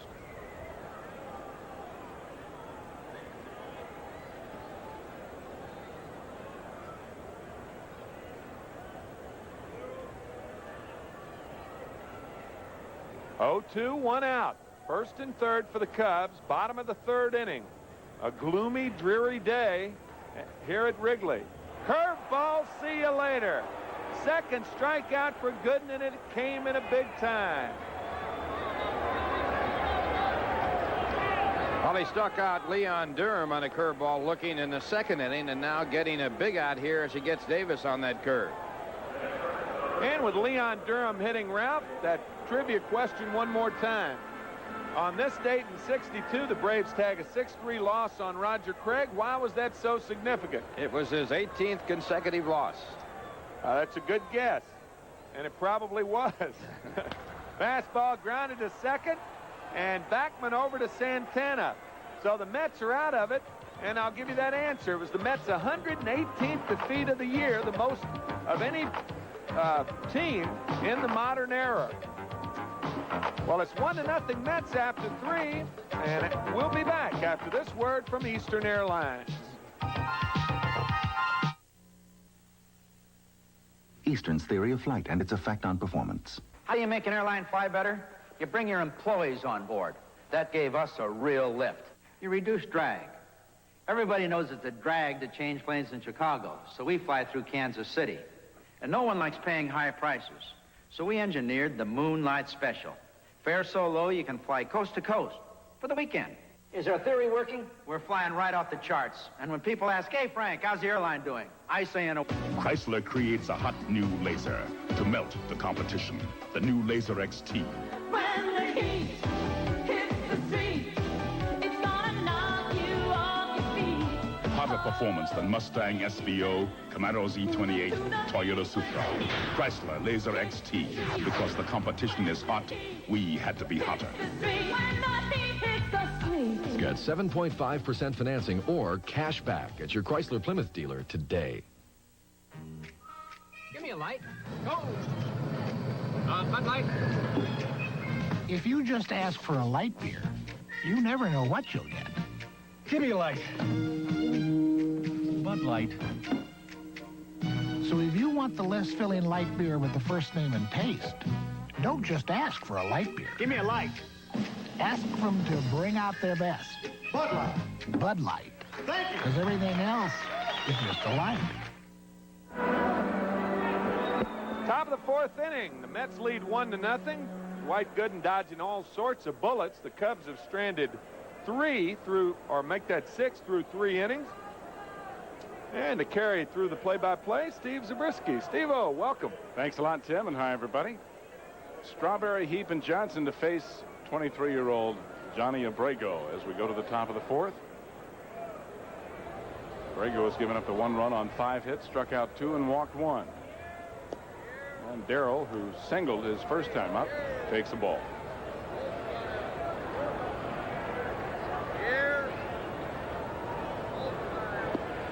That's a little bit low, 2-0.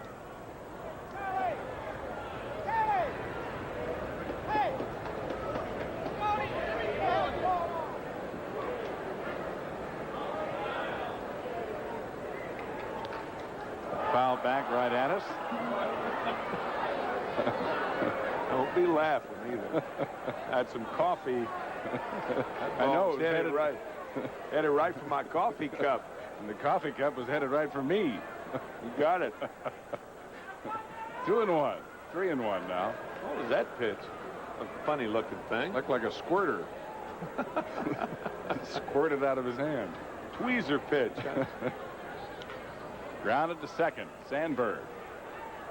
And 1 away. This has got to be the kind of day that would bother Darryl Strawberry's thumb. Probably more so than any day previously this year, because it is raw and cold. There's Danny Heap, who grounded to short to end the first inning.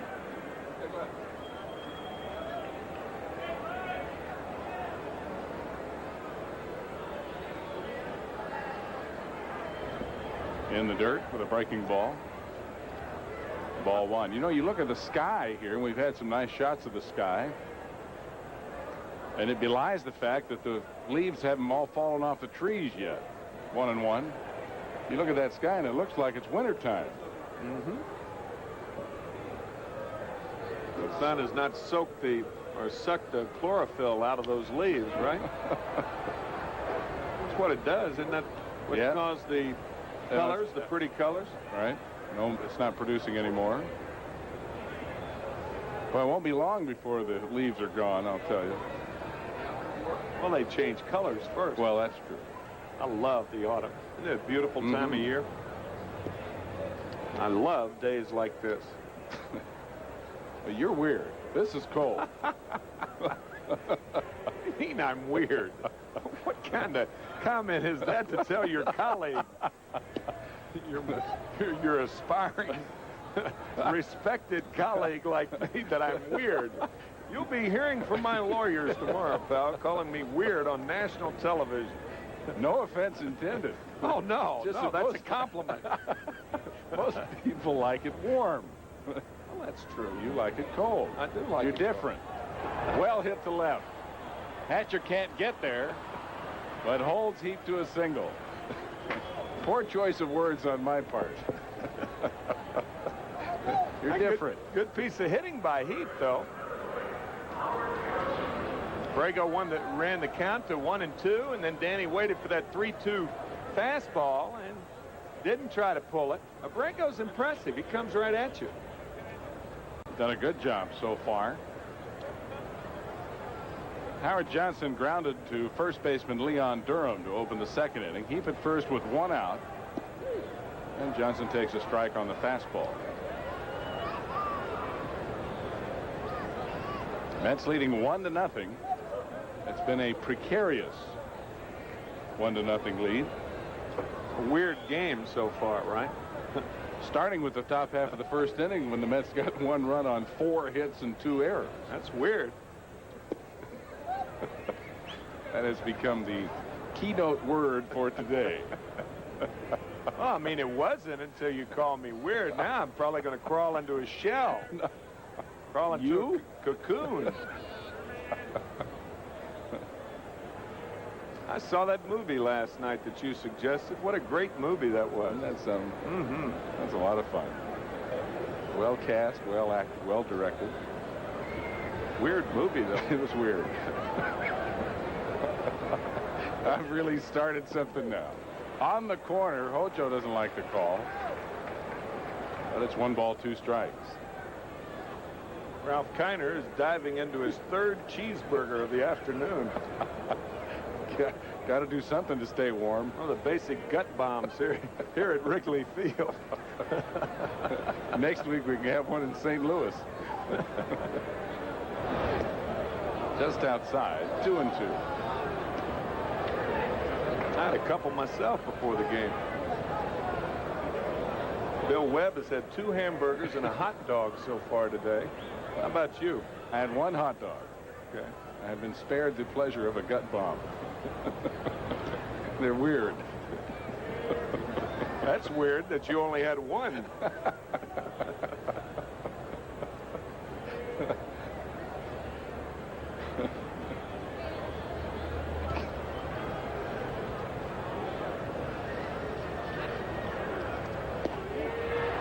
Again, just outside. It's 3-2. Boy, that last pitch was very close. It's interesting how catchers will argue with home plate umpires. They rarely turn around, but they do show their displeasure in many, many ways. Umpires don't like catchers to turn around. No, umpires don't like catchers, period. They probably think they're weird. Probably. And catchers certainly think that about umpires. I would imagine people be off and running here.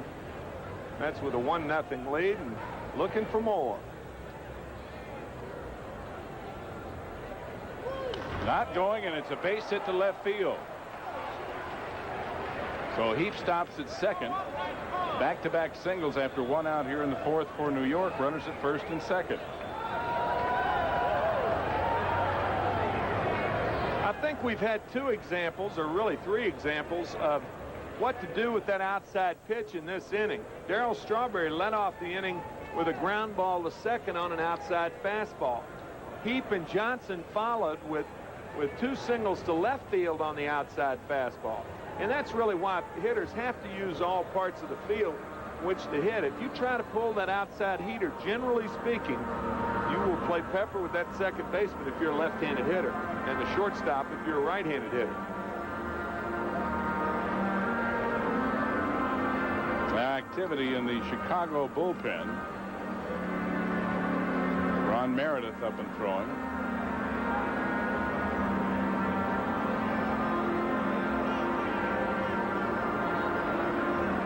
I think Jimmy's out there to argue with the umpire. See, you can't go to home plate to argue. He was waiting for him. Yeah, he was. He was waiting for him to come out there and chew at him a little bit. But if you go to the home plate umpire to argue balls and strikes, you're automatically ejected. So that's just, you know, we talked about a catcher arguing and how interesting that was. That's a little way that a manager can argue with an umpire. Very subtly done by Mr. Fry. Here's Rafael Santana, who grounded out his first time up. And he rips one a base hit down the line to left. Heap rounding third. He will score. Johnson into third, and he is safe. And on the throw to third, Santana goes into second with an RBI. And good base running by Howard Johnson. The reason he slid in safely at third is because how he ran to second base. He scores easily. Now watch Hatcher. He comes up firing in left field, barehands it, and Johnson right there. Now that's the end of it, but usually you get to the end of something by what you do at the beginning. And he ran hard to second base, and that put him in a position to go hard to third. So instead of Gooden being in a bunting situation, he's now in a situation where he can give the Mets another run. Good base running by Johnson. And the Mets lead 2-0. Runners at second and third. The infield in all the way around for Chicago. Still only one out. And the doctor with a base hit to center field. It's 3-0 New York. And Santana is going to be held at third. So Dwight Gooden, who in his last start pounded the baseball, picks up another RBI, his 8th of the year. And Gooden helps his cause. He's a good bunter. He's a good fielder. And Ralph and I talked about his instincts back in the second inning. Dernier throwing to the cutoff man Durham, and Santana diving back to third base. And that's going to be it for young Johnny Abrego. I don't think Jim Fry is through with Charlie Williams yet. He's upset, not at Abrego as much as Charlie Williams, a home plate umpire. So Ron Meredith comes in to relieve. And Abrego lasts only 3 1/3 innings. Jimmy's looking over at Charlie Williams as he walked off, but Charlie, working on his lineup card, did not catch his eye.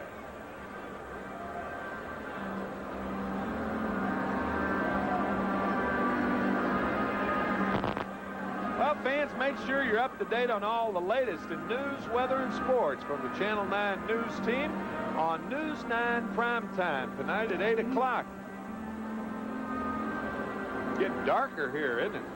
Yes, and remember, there are no lights here at Wrigley. Meredith has a record of 3-2 with 1 save and a 4.32 ERA. This is his 30th appearance of the year. In 41 2/3 innings, he has walked 21, struck out 22, given up 49 base hits. There's LeGrand Orange. Rusty recently became the 10th player in Major League history to have 100 pinch hits. By the way, fans, all sorts of things happening on WOR over the weekend. An 8:05 game from Pittsburgh tomorrow night. It'll be Ed Lynch against Bob Kipper. And then on Saturday, the game originally scheduled for 7 o'clock will now start at 3 o'clock. Actually, it's a 3:20 game, but we'll be on the air at 3 o'clock. That's Saturday, and then Sunday, a special edition of Kiner's Corner. That's at 1 o'clock, New York time. So all sorts of baseball happenings. You can catch it all right here on WOR over the weekend. Then after an off day, the Mets travel to St. Louis, and we will carry all three 7:35, make that 8:35 Eastern time, all those games right here on WOR. Here's Mookie Wilson, who's 2 for 2. A double and a run scored in the first, and a single to center in the third. Runners at first and third with 1 out, and a strike called to Mookie. Abrego goes 3 1/3. He gives up 3 earned runs so far on 9 base hits. He struck out 2 and walked 1, and he is responsible for the runners on base.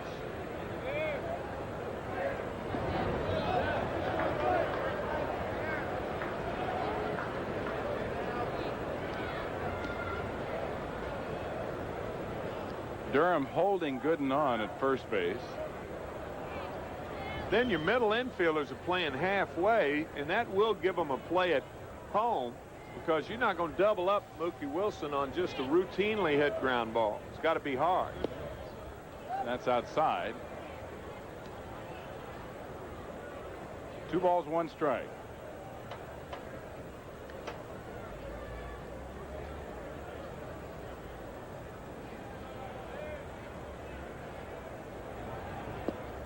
Down low, and it's 3-1. Mookie entered the game hitting .353 in his 17 starts since he came back off the DL with 2 homers and 15 runs scored. So he scored his 16th run in his 18 starts since returning to action today. A number right back to the pitcher, and Santana caught off third. Does not get tagged out yet. He's trying to wait for Gooden to get to third, and Gooden does, and Mookie Wilson down to second. John McSherry saying that Santana went out of the baseline and is calling him out for that reason. That's okay. Santana did a heck of a job, and I'll tell you, Jody Davis could have gotten a double play on that ball because when he was running Wilson or Santana back to third base, Gooden took off for third. Now watch this play. Santana, an excellent job. Meredith tries to tag him. Boom. Now he throws it quickly. That's proper. Now watch Davis right here. Now see, if he throws to third, he gets Gooden, and they still got Santana in the rundown. That's a way to get a double play on that ball. It takes some alert thinking, but that is the way to get it. But he did get the sure man, and that was Santana. But a good job by Santana. He let both runners move up. A strike to Wally Backman with runners at second and third with 2 out. Mets have gotten 4 hits in this inning. Swing and a miss, and Mookie almost trapped off second base. Where's he going with the base runner in front of him? Yeah, he's just trying to probably get a good jump down there in case Backman makes contact. You can pick a lot of runners off at second base when they're good base runners. If they're bad base runners, you can't get them. They don't go anywhere. They play those softball rules. Stay on the bag. No lead. That's low and inside, and it's now 1 ball, 2 strikes. And Mookie's a good base runner because he realizes that on a sharply hit ball with the outfield playing in, there'll be a play on the plate. So he's trying to get a little extra step or 2 down at second. Grounded to short. Dunston over to first, and the inning is over. But the Mets pick up a couple of runs and lead it now 3-0 as we go to the bottom of the 4th after this word from Sprint.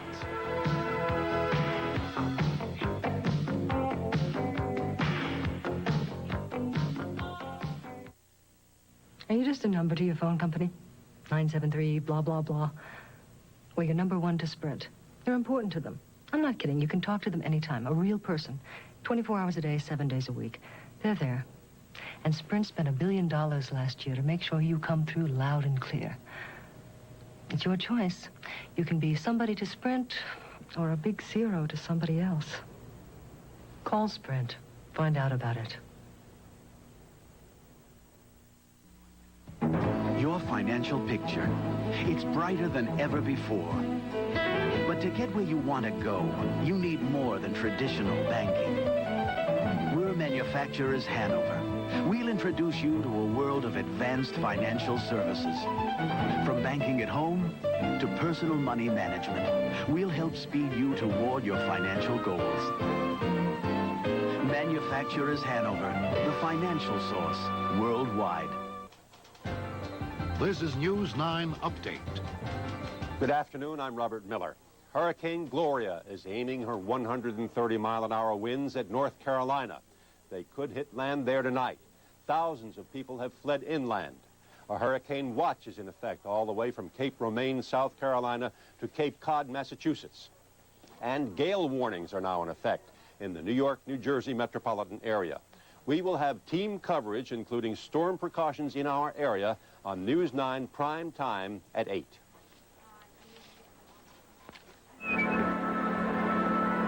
Steve Zabriskie along with Tim McCarver and Ralph Kiner back with you on a gray day at Wrigley Field here in Chicago. Wind blowing in, although not too strongly, certainly by Chicago standards. And as you can see, the full houses of earlier in the year here at Wrigley Field are no more, as the Cubs are 24.5 games out entering play today. But still, rabid fans in this town. Ron Say, Billy Hatcher, and possibly a pinch hitter in the bottom half of the fourth inning for Chicago. 3-0, New York leads it. Say doubled the left center and was stranded at third his first time up in the second inning.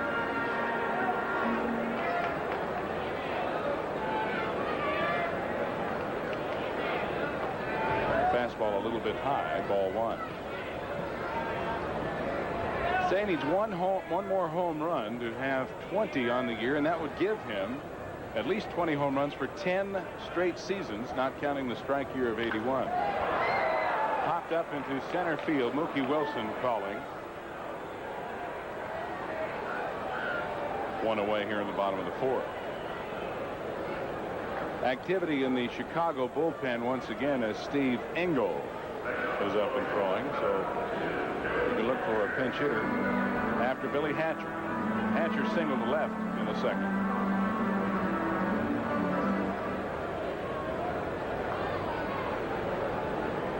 You mentioned, Timmy, interestingly, his swing is, as you put it, rather stiff. Uh-huh. But he hits the ball. Just Darryl Strawberry, and there are two away. Well, he does, but it's not real fluid. No, there's really no flexibility in the hands, and somewhere in the strike zone, usually as a result of a good swing, preferably on a ball up, that top hand comes over, and it's the result of what you've done through the strike zone. And when you see a hitter with inflexible hands, you realize that he's going to have some problems with the ball inside, and Hatcher does right now. Well, Meredith allowed to bat for himself, huh? Kind of a surprise. And that ball is going to be a base hit. Gooden, I think, thought the ball was going to go foul and decided to leave it alone. Hernandez was awaiting the play at the bag, and the ball just stayed fair. Well, I understand what Gooden was doing on this. Now watch him go over. He thinks that ball's going to roll foul. He said, well, let's just forget it. But it comes back, or at least certainly holds its line. That thing looked like a bocce throw, didn't it? It just held that line right down the edge of the grass, and usually when it hits the edge of the grass, it kind of kicks foul, but it really wasn't hit hard enough to have any action take hold of it.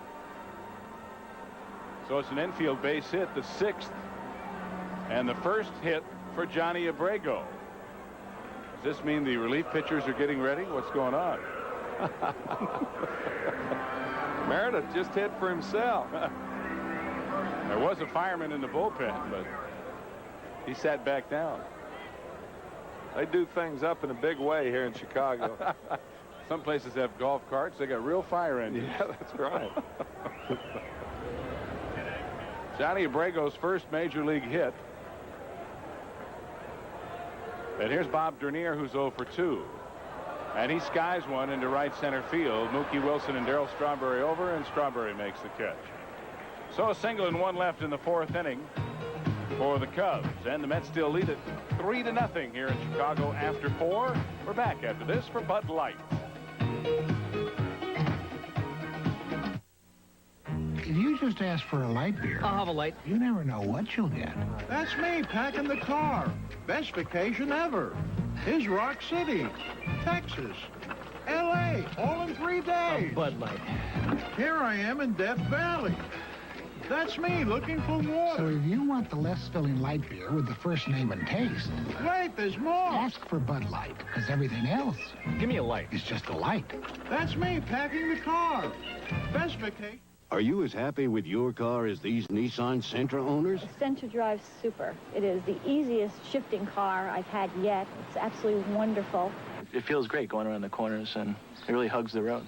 You have the comfort of a large car, all put into a small, compact car. Sentra, America's most popular import. Have you ever driven a Sentra yourself? Well, you must, because believe me, once you do, you're going to be sold also. The name is Nissan. After playing against some pretty tall competition, you probably think I shower with the deodorant soap. Not anymore, because I made a break from deodorant soaps. A clean break with Ivory. Look inside. Ivory's a basic natural soap. Not like soaps that leave deodorants or heavy perfumes all over you. With Ivory, I feel clean, I smell clean. And that's an honest clean. Make a clean break with Ivory. No soap can get you cleaner, no matter what size the competition.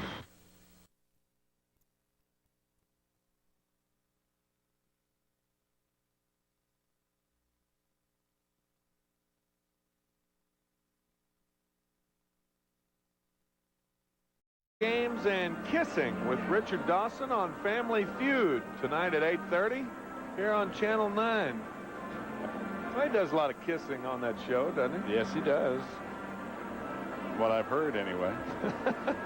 I've never been on there. You're not a big fan of Family Feud, obviously. Don't get to see much TV. We could come up with a game show. Call it Broadcaster's Feud. Huh? Long season in a small booth. There you go. But it's been a very, very quick season this year for all Mets fans and for the traveling party that follows the club. They have really played good baseball consistently. And if they win this ball game, it'll be the 93rd win of the year. But as Davey Johnson said about all the marbles, they forget second-place teams in a hurry. They've even... You know, the National League's forgotten the Cubs from last year, and they had a great year and lost to the Padres after being up 2-0. That's right. And, you know, who remembers... He also ran. Who remembers even the loser of the World Series after quite a while? That's true. So it's the ultimate that lasts, and that's what the Mets are striving for, albeit an uphill battle. Hernandez 1 for 1 plus a walk, swings through the fastball, and it's 1-1. Keith singled to right to drive in the first run of the game. In the first inning, he was walked in the third. 2 balls, 1 strike. Ron Meredith in relief of Johnny Abrego.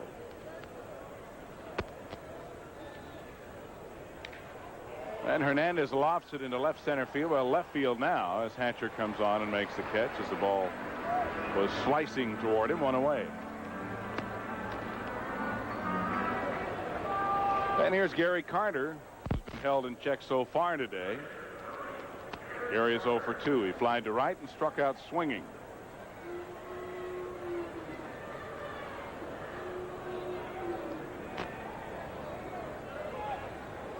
Seven home runs against Chicago.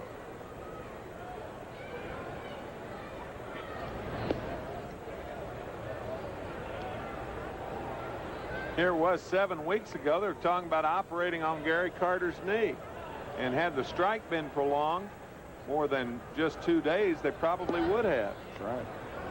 What a difference that could have made.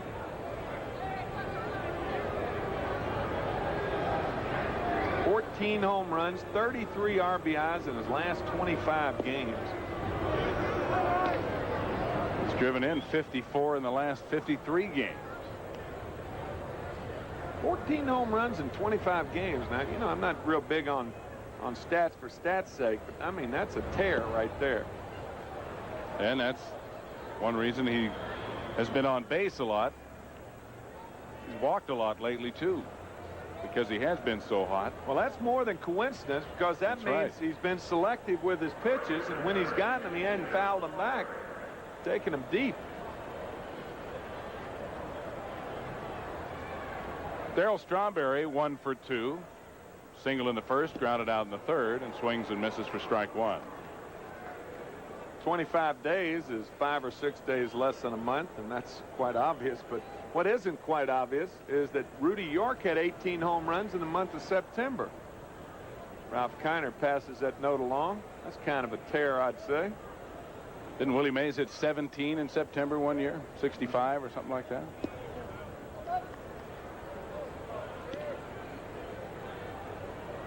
That's a passel, as they say down south. Passel of home runs. A passel? Passel. Yeah. They do say that down south? Yeah. I guess farther south than Memphis, huh? Evidently. How you spell it? I don't know. P-A-S-S-E-L? I guess. Passel? Passel of home runs, passel of anything. It's a bunch. A bunch. I like that. Carter at first.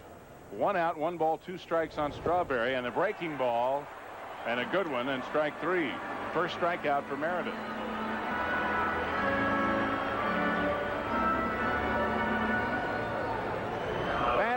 Fastball, and then this bender. Strawberry straighten up. It's funny how you straighten up on a bender.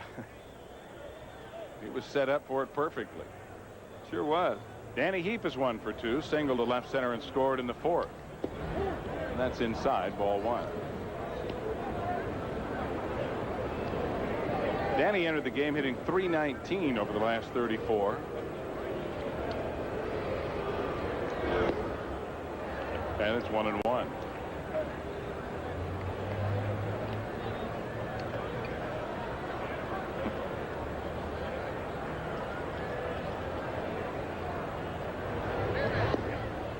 Two and 1. Carter at first with 2 out. The Mets are leading it 3-0. We're in the top of the 5th inning. Fastball outside makes the count 3-1.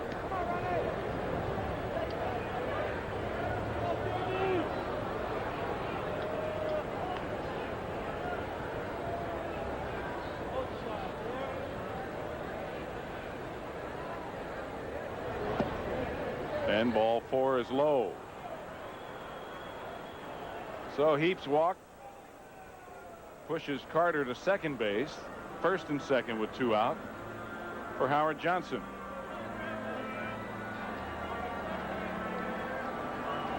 And Hojo's 1 for 2. He singled to left and scored in the fourth.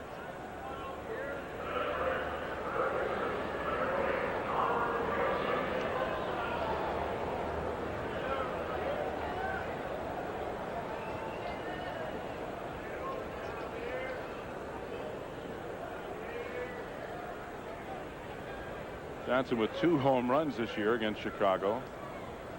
2 of his 10.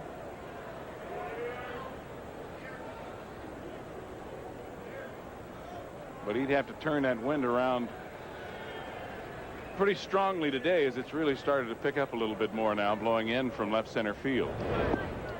It's low, ball 1.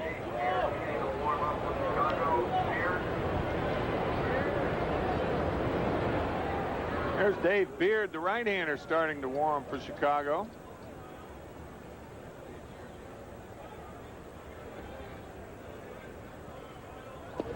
Fastball for strike 1, 1-1.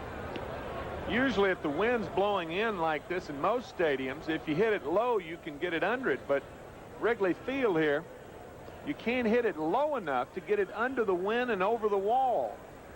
Because there aren't any, or not very many seats above that wall. That's right. Low and away. And the count now 2 balls, 1 strike. Yeah, that wind comes right over the top of those seats. And I think more so from left field than when the wind is blowing from right, although it doesn't blow that direction too often here. And that's probably because of the height of the surrounding building. It's fouled up into the upper deck, and it's 2-2.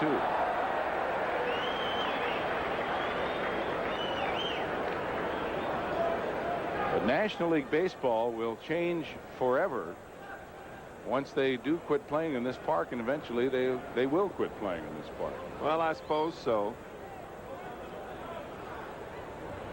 Sure would be a shame, though. I agree. Right back up the middle. Dunston gets there and gets Johnson at first. Fine play by Sean Dunston, who has a great arm and showed very good range going behind the bag to end the inning. 2 walks and 2 left for the Mets. No runs, but they still lead Chicago 3-0 in the middle of the 5th. Now here's a word from Gatorade. Trudell's putting her all in this routine. And the judges love her. Gatorade is first aid. Smith moves ahead in what appears to be a one-man race. Gatorade is first aid. Double play ball. Andrews to Wiley to Davis. When you exercise, you lose potassium, fluids, minerals. Gatorade Thirst Quencher helps put them back fast. That's why the pros drink it. It's Thirst Aid. Gatorade is first aid for the deep down body thirst. Win your team an official Gatorade Thirst Quencher cooler just like the pros use. To enter or for complete details, send your team name, address, and phone number. How many shakes can you get from one disposable shake? Monday. Tuesday. Wednesday. Thursday. Friday. No one makes a sharp, long-lasting disposable quite like Saturday. Sunday. How many shakes does your disposable give you? Some people like the taste of Coke, and some people like the taste of Pepsi. But some people go out of their way for the taste of RC Cola.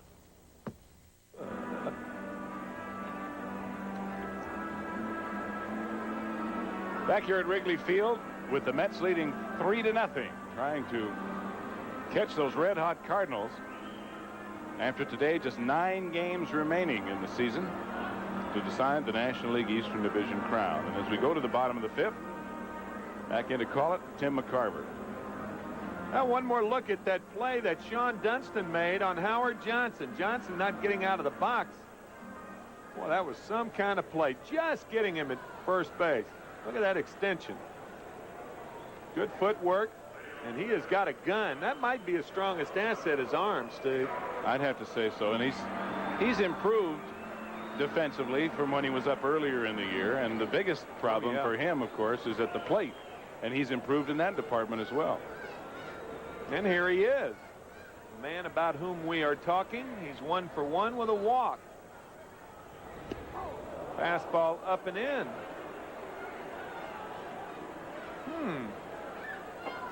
Think that had a message on it? Well, the Could doctors have. had a tough time with Dunston the last couple of times he's faced him. Oh, this ball up and in. I wonder if Dunston did something to show good enough or something like that. Those 2 pitches might indicate something to that effect. Home plate umpire Charlie Williams is having a conversation with Gary Carter now, in which Carter's had to turn around and face Charlie. So it's less than a casual chat, I think. Well, those 2 pitches uncharacteristically high and tight to young Sean Dunston. So it's 2-0. 3-0 New York. There's a strike. 2-1. Dunston's single back in the first inning gave him a 7-game hitting streak now. He'd hit .370 over the previous 6 games. Yeah, of course, that would not normally be an indication that one should be shaved. No. You saw Gooden's competitive spirit and, I guess, protectionist feelings come out when he knocked down Bill Gullickson of the Expos after Gullickson threw at Carter. Charlie Williams out to talk to Gooden, and one would assume that he's saying something along the lines of, if you were throwing at him, knock it off. Not a warning, but a warning. An unofficial warning. Yeah, an automatic warning means that, or warning means an automatic $50 fine. So maybe he was kind of warning him unofficially there. But it's 2-0. 2-1 to Sean Dunston. Fastball misses, 3-1.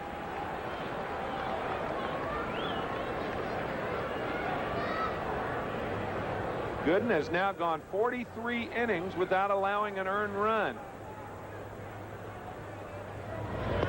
Swings and misses, 3-2. And he's got another streak going. He's gone 11 scoreless innings now. That's right, because the one run that has been scored against him during those 43 previous innings was an unearned run. Swing and a miss. He got him. And for Gooden, strikeout number 3 and strikeout number 254 on the year. 1 out. Batter will be Ryan Sandberg. Well, that's not the K corner. That's the K railing, I guess. There's another one.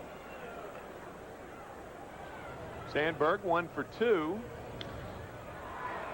Fly ball is shallow right. Backman back, waving off Strawberry.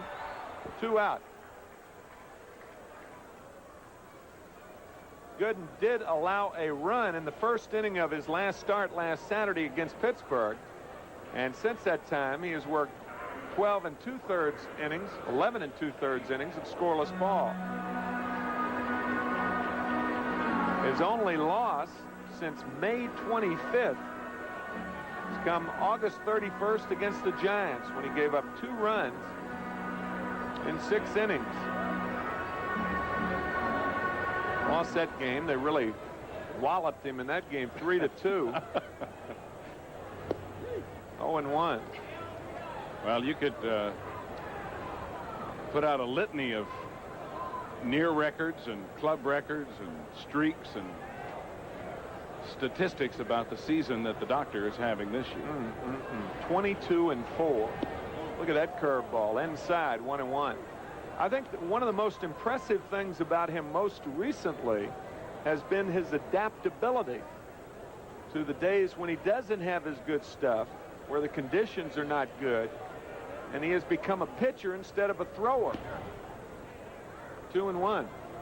He's had a lot of games that he has won this year where he has not been overpowering. He has not struck out opposing batters in double figures, although he's done that 25 times in his brief career. 10 times this year, and a 2-1 curveball for a strike. 2-2. But that is a big difference over last year. I mean, it's hard to go back and say he's even better, but he is. Another curveball tapped toward third. Tough play, Johnson. Got him. Good play, Howard Johnson. And 3 up, 3 down for the Cubs for the first time today. After 5 innings of play here at Wrigley Field, it's the doctor and his staff 3-0 over the Cubs. Now here's a word from Purolator Courier. I've got exciting news for you baseball fans, thanks to Populator Courier. Ralph, that's Purolator Courier. Right. One lucky fan and his or her guest will attend the first 2 World Series games, airfare and hotel included. To win, send your name and address on a postcard to Purolator Courier, World Series strip, care of New York Mets, Shea Stadium, Flushing, New York, 11368. Send your entry no later than October 1st. The winner will be announced on Kiner's Corner, October. All you gotta do is smell the morning splash on Old Spice. Now you're moving, isn't it nice? Up and at 'em, don't think twice. Pour out a handful, splash on some spice. Nobody sends more guys out there alive and awake than unmistakably masculine Old Spice. Now you're moving, don't think twice. Splash on the feeling, splash on some spice. Hey, Pete, going to town with us? Ah, go ahead. Think you had a little trouble. Oh, we can take care of it. A day off is something real special, but so's a good neighbor.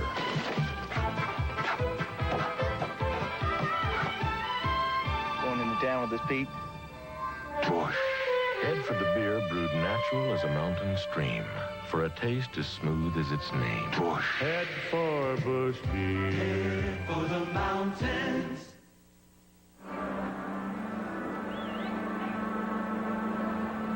Boy, if that's not an inspiring sight right there, that is a beautiful shot of the day here in Chicago.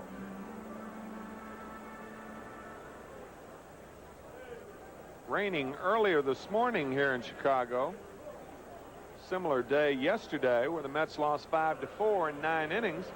Cubs coming up with a run in the bottom of the 9th on a pinch hit single by Chris Spire. Today, different story. 3-0 New York, and the batter Rafael Santana. He singled in a run back in the 4th inning. Went to second on the throw. And he takes a curveball inside and low. 1-0 to Rafael Santana. Ron Meredith on the mound. 1-1.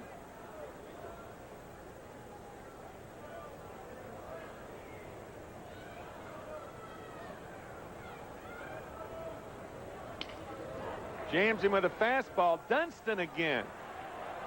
Got him at first. You don't think he can't throw? I mean, he threw a seed over there then. 1 out. And that was the only way he was going to get Santana, was to put a lot on it, and he's got a lot to put on it. I'll tell you, he's got some arm. Watch the way he gets himself in a position to throw with that little hop. Comes right over the top, and that ball rose as it went across the diamond. And Durham, who was ready to make a long stretch, had to back off and reach up for it. Well, here's Dwight Gooden. Gooden 1 for 2 with an RBI.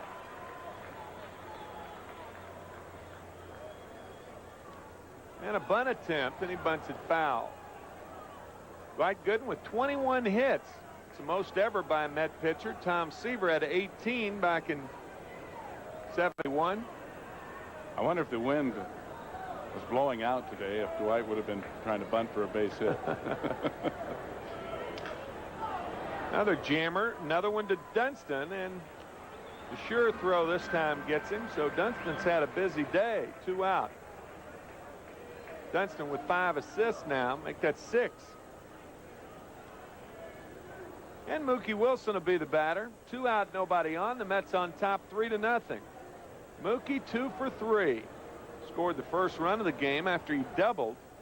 He was driven in by Keith Hernandez's single.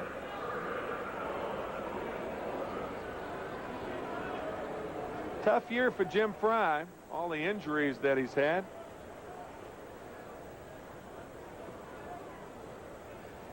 His first 4 starting pitchers have missed over 40 games because of injuries this year.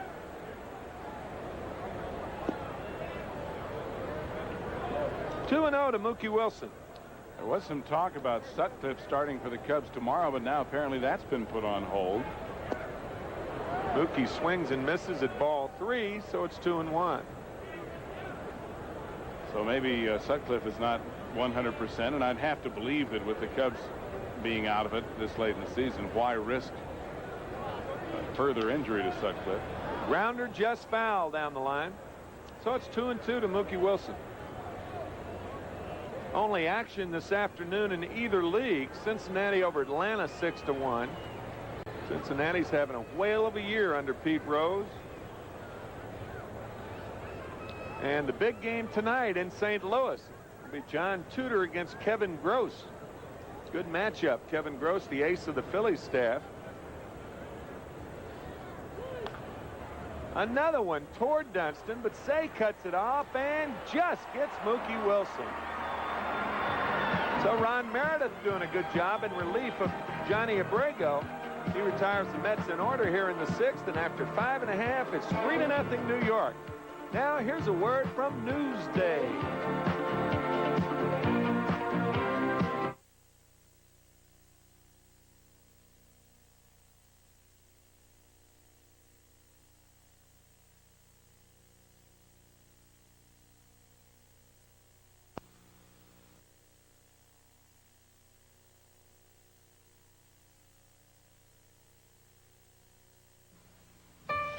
All good horse traders know horses.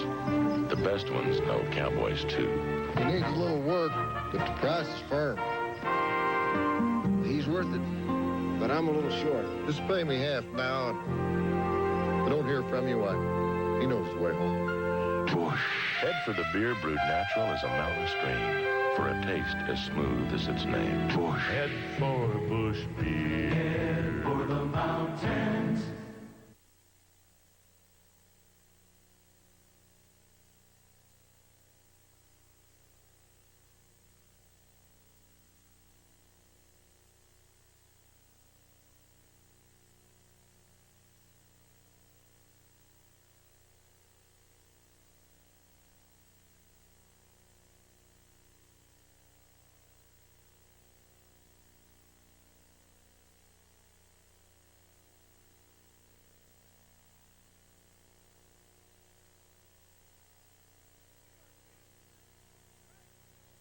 You haven't gotten any better. In this tough town, giving it your all is what counts. So thanks, Gary. Thanks, New York Newsday. Here's your New York Newsday. Hey, Gary! Is this the way they deliver papers in New York? More late sports, more city news, more neighborhood news than ever before. They sure have a great sports section. Look for the introductory offer at your newsstand now. New York Newsday. More than the news. As you look at some of the nice buildings that lie in the north shore of Lake Michigan here in Chicago, we remind you to join John Biner for Channel 9's Late Night Laughter with Bazaar tonight at 11. He's weird. I was going to say they ought to change the name of that show to Weird. This is a bizarre show. John Biner, very funny man. Curveball to Jody Davis is high. 1-0 to Jody. He's 0 for 2. Steve Engel warming up in the Cubs bullpen.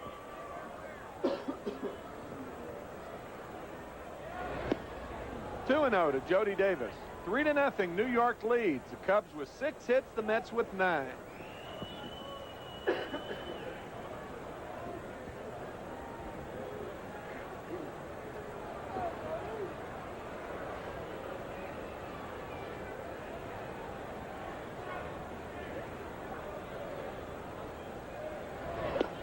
Swing and a miss.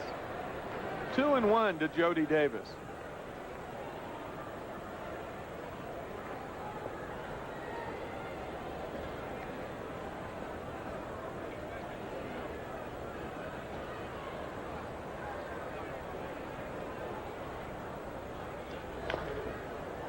High chopper foul. 2-2 to Jody. Mets scored 1 in the first, 2 in the fourth.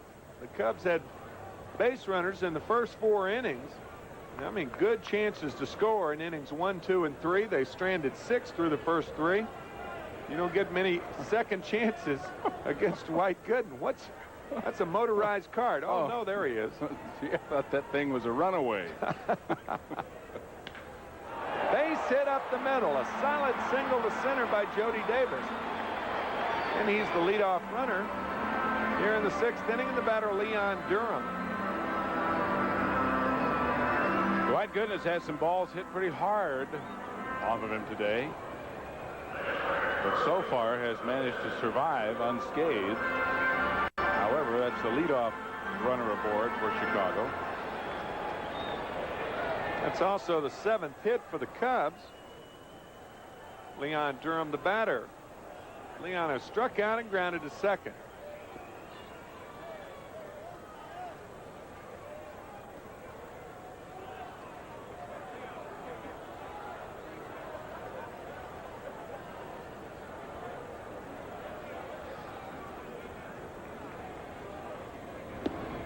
Fastball is inside. 1-0.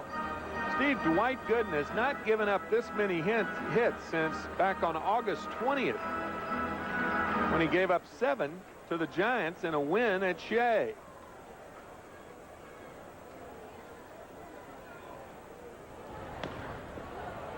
High chopper foul. He has never given up more than 9 hits this season, and he's given up 9 only 3 times this year. And he's given up 8 only 2 times this year. So in only 5 of his 34 starts has he given up 8 or more hits. As we look at Jay Ballard, the right-hander, now joining Dave Engel. or Steve Engel. 1-1 to Leon Durham. See Hernandez. Swing and a miss, 1-2. Hernandez sort of toying with Jody Davis at first, semi-holding him on. Letting him know he's there. Davis occasionally will reach back and knock Hernandez's glove away.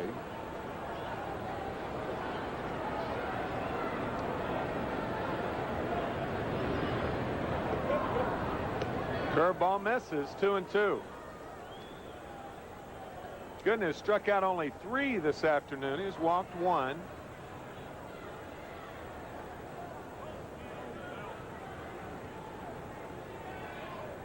For most guys, it's a well-pitched game. For Dwight Gooden, it's a struggle.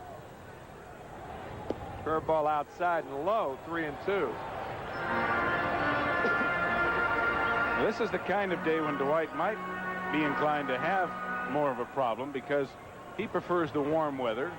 It usually takes him a little longer to get loose and be throwing full and easy than it does other pitchers, and it's been tough for him today to really get into his rhythm. Fastball is high. Second walk issued by Gooden. And now the Cubs have runners at first and second and nobody out.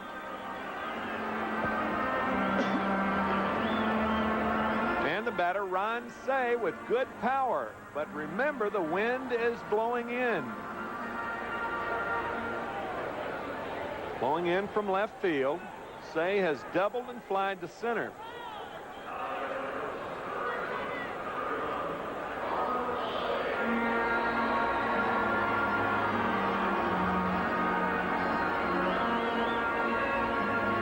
Ronnie batting only .234 on the year. Gives you an idea of how cold it is out here at Wrigley. Got those big, thick gloves on. See, Roger McDowell looks like he's getting ready to go in there. Taking his gloves off. 2 sets.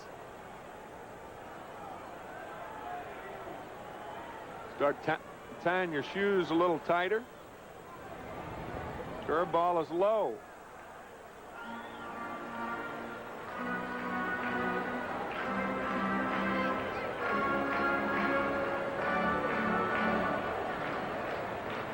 Cubs have threatened in every inning but the 5th when they were retired in order. Davis at second, Durham at first, nobody out, 1-0 to Cey, and the score 3-0 New York. And the Mets playing the infield in double play depth. They're looking to turn 2 in one way or another, depending on where the ball is hit.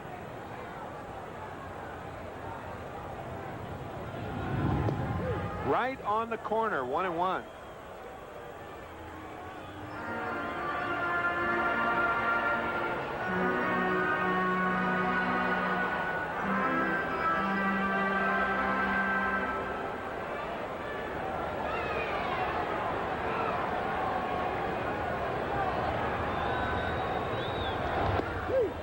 Right on the corner, strike 2. So 2 pitches in virtually the same spot.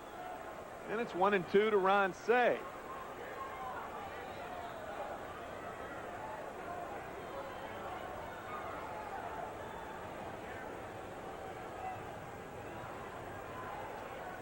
More often than not, Dwight has been able, with men on base, and he's demonstrated that a number of times today, to reach back for something extra. And that's what he's trying to do right here.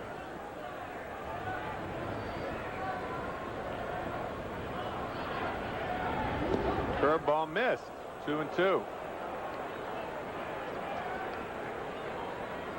Count was 1-2 to Leon Durham, and Dwight Gooden missed twice with curveballs, and then the fastball on the 3-2 count was high and tight. So it's 2-2 to Cey. Davis at second, Durham at first, nobody out.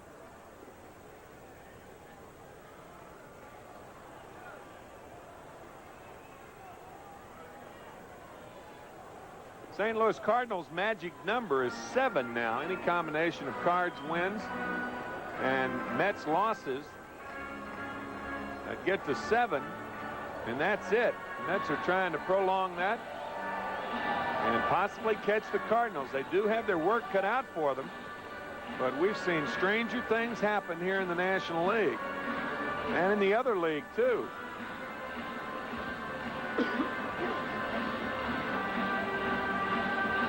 Yankees 14.5 behind the Boston Red Sox in 78 with a month and a half left. They caught the Red Sox and then beat them in that playoff game where Bucky Dent hit the 3-run homer. Dodgers in 62 had to win one of their last 4. They lost 4 in a row. Curveball missed, so it's 3-2 to Say.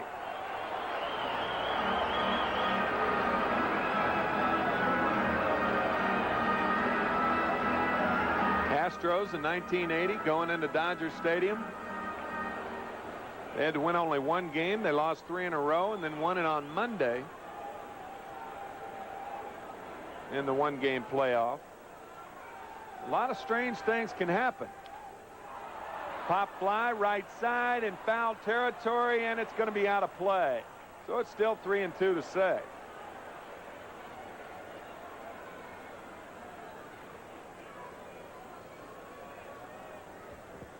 Initially, when this ball was hit, it looked as if it might remain in foul territory and in play. There's not much room down there, and with the wind blowing from left to right, it pushed it back into the stands considerably.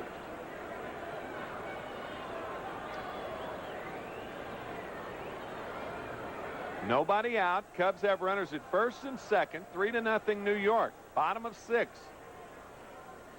Mets will go on to Pittsburgh from here. Then after an off day on Monday, 3 big games against the Cardinals next week, and we'll carry them all right here on WOR. This ball's playable. Fly ball to right. Strawberry over. Makes the catch. Davis not going anywhere. So a big out for Dwight Gooden, and the batter will be Billy Hatcher.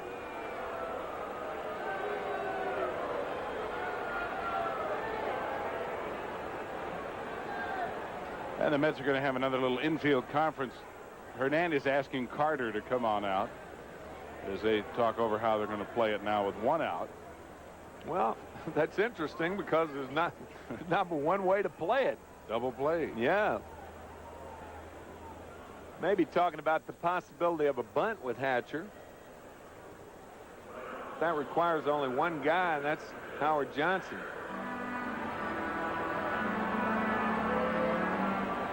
Dwight looking in the on-deck circle and sees no one there. Now pitcher Ron Meredith coming out, and obviously he will not hit. No, it's Richie Hebner.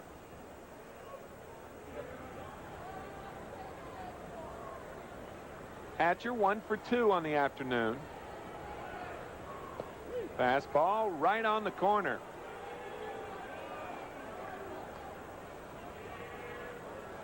Hatcher lined a curveball to left back in the second, and he flied to right.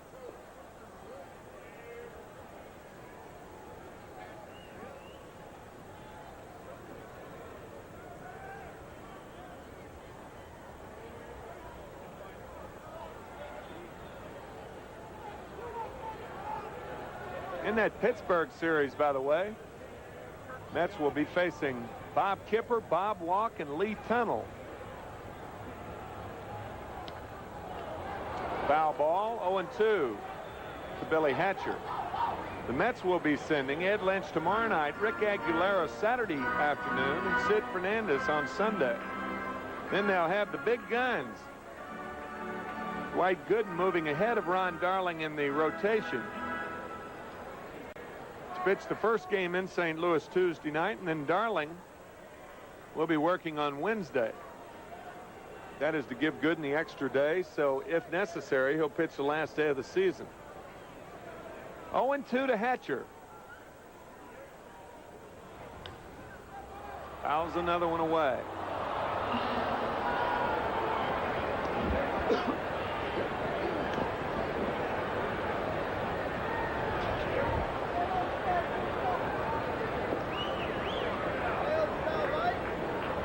And the Mets, of course, are hoping that the weather does not become a problem down the stretch here, because all these finely tuned plans could be messed up in a hurry if we had a few days of rain.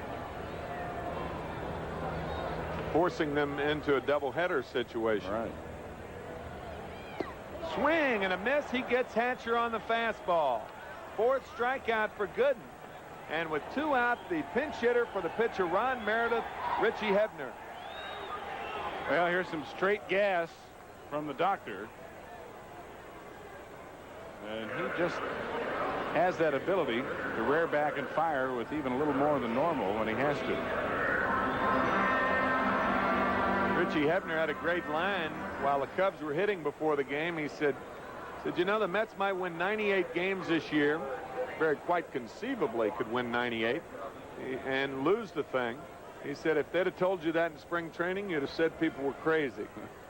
He was right. Take 98 wins every year and take your chances. Boy, that's for sure. Mets with 92 coming into this game, but the Cardinals have 96 wins with 10 games to play. 0-1 to Hebner. Richie's had 12 pinch hits and 12 pinch hit RBIs this year, including 1 home run. Leads the National League in pinch hit RBIs. And he fouls this one back, so it's 0-2. Hebner in the hole. He and Thad Bosley have both done a pretty good job pinch hitting.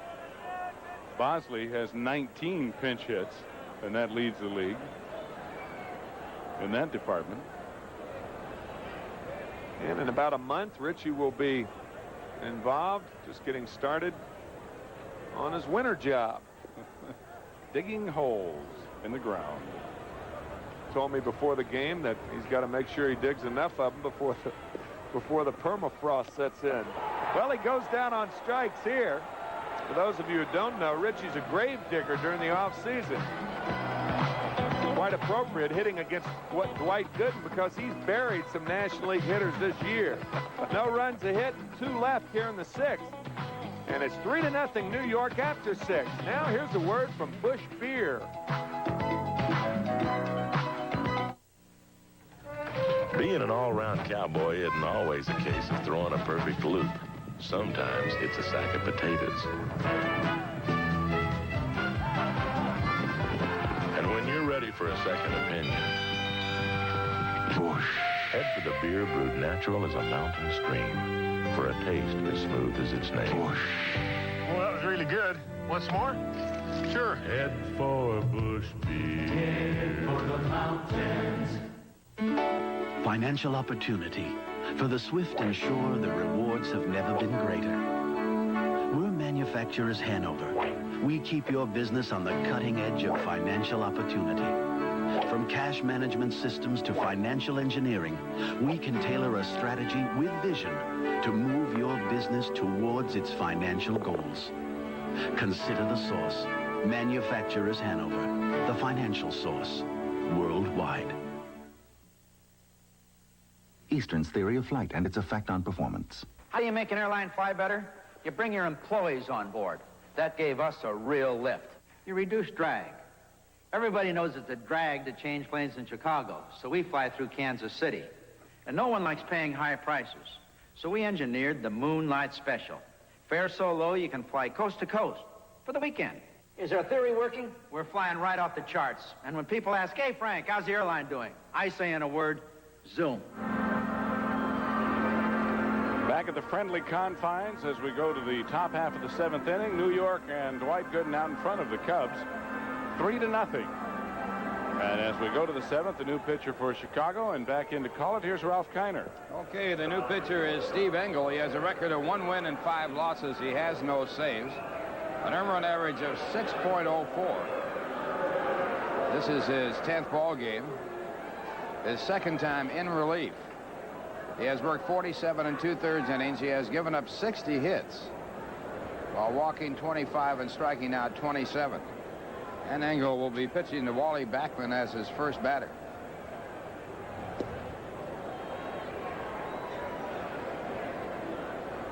Meredith working 3 2/3 innings, did not give up a base hit to the New York Mets. The Mets had 2 base runners. And Backman takes a curveball. 1 ball, 1 strike. Wally in this ball game 1 for 3, singled in the first.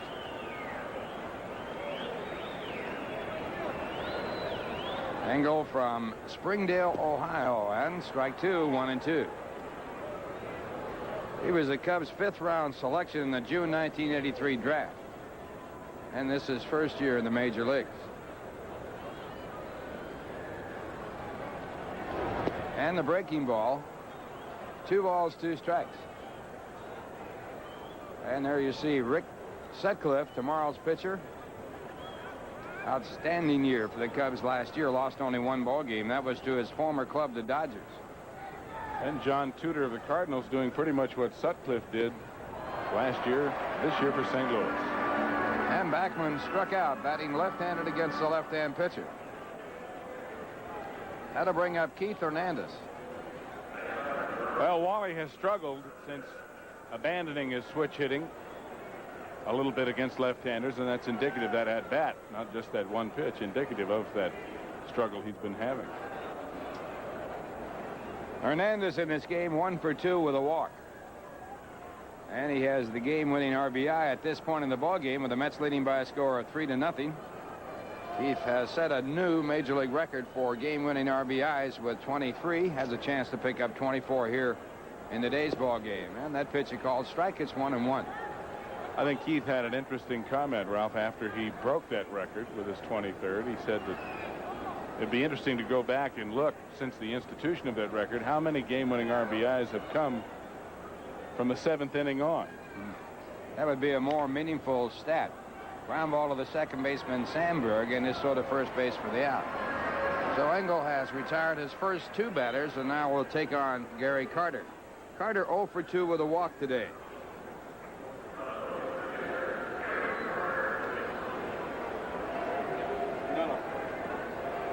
Mets leading by a score of 3-0. We're in the bottom half of the 7th inning. Make it the top half of the 7th inning.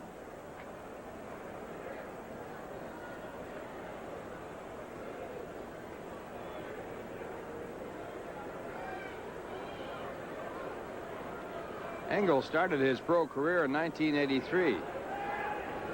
So he's made it to the major leagues in a hurry. Fastball, it's over to Sandberg's side of the field. He takes it out of the air, and that'll retire the side. 1-2-3 inning for Engel, and the score at the end of 6.5 innings, the Mets 3, the Cubs nothing. Now here's a word from Newsday. New York fans are great. Great! But you haven't gotten any better. In this tough town, giving it your all is what counts. So thanks, Gary. Thanks, New York Newsday. Here's your New York Newsday. Hey, Gary! Is this the way they deliver papers in New York? More late sports, more city news, more neighborhood news than ever before. They sure have a great sports section. Look for the introductory offer at your newsstand now. New York Newsday. More than the news. If you're a Mets fan, you want to know that Fan Appreciation Day will be held on Saturday afternoon, October 5th, when the Mets meet the Montreal Expos at 1:30. And all fans will receive a blue and orange knit scarf, courtesy of Pure Later Courier, the name to remember in Overnight Express. The Mets will also stage a game-long giveaway, and one lucky fan may drive away this sporty Nissan pickup truck. Compliments of Nissan and your local New York, New Jersey, Connecticut Nissan Datsun dealers. Also that day, the first 40,000 adults through the gates will receive a 160-page book full of discounts in the metropolitan area. That's Pure Later Fan Appreciation Day, Saturday afternoon, October 5th. The Mets and the Expos at Shea. General admission tickets on sale now at Shea's advanced ticket window. And among the prizes on Fan Appreciation Day, a pair of lucky fans will each win a 5-day stay at Spring Training 1986 in St. Petersburg, Florida, with airfare courtesy of U.S. Air and hotel arrangements at the Trade Winds on St. Pete Beach, Tampa Bay's first choice oceanfront resort hotel. So we'll see you at Shea on Fan Appreciation Day, Saturday, October 5th. And the bottom of the 7th to come your way here from Wrigley Field. Last ball game that the Mets will have with the Cubs. Cubs have drawn 2,071,149 so far this year. Last year they set their all-time attendance figure as they drew 2,107,655. And the crowd here today around 10,000. And the Cubs have been a great road draw also this year, Ralph.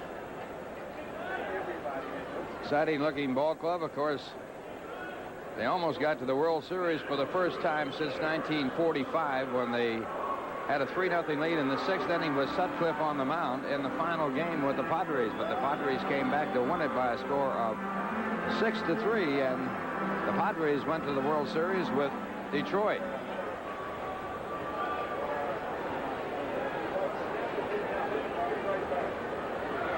Just got a message about game-winning RBIs from Blake Cullen of the National League office, special assistant to the president, Chubb Feeney. 38% of the game-winning RBIs are from the 7th inning on. Bob Denier, the batter, and the count at strike two on Denier, who's 0 for 3 today. Well, was that higher or lower than you thought? That would be a little higher than I thought. Yeah, I was going to say maybe 25 to 30% would have been my guess. But perhaps someday in the near future they will in some way change that game-winning RBI stat, the way in which they score it. Well, it does have a mark of comparison to it as you can get the game-winning RBI in the 1st inning, such as Keith Hernandez has it right now in this ball game, driving in the first run of the ball game. 1-2 the count to Denier, and the fastball fouled away.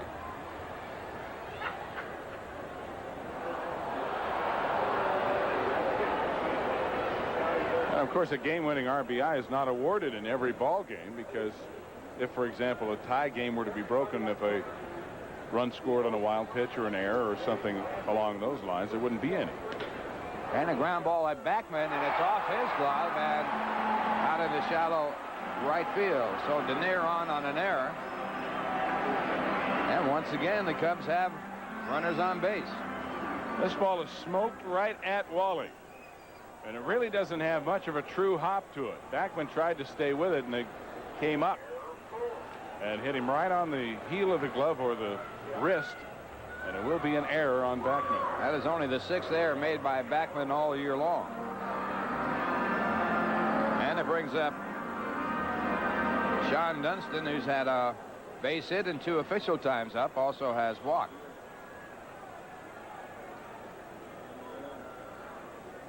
In only 1 inning has Dwight retired the Cubs in order.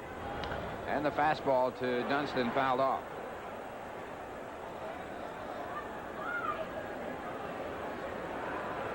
Dunston has hit in 7 consecutive ball games. And he has 2 hits off Gooden in his major league career. This is only the 2nd time he has faced Gooden.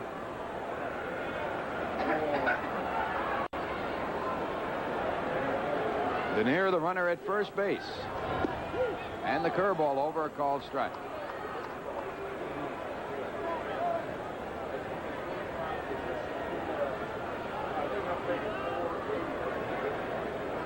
Cold day here in Chicago.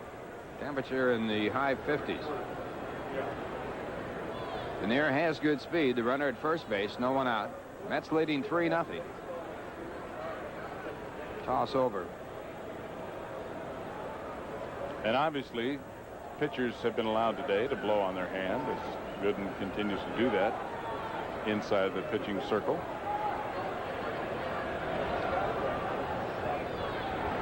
Fastball struck him out. So Gooden gets his 6th strikeout. He has struck out 3 of his last 4 batters.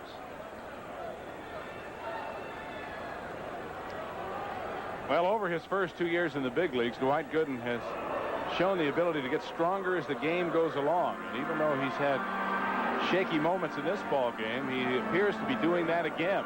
Even on a cold day like today, he's heating up. And his next batter will be Ryan Sandberg, who has a base hit and 3 times up.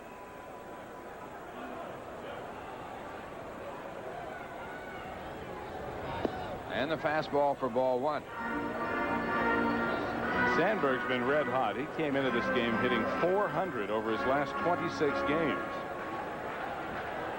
He and Keith Moreland have been just about the major offensive punch for Chicago the last month or 2.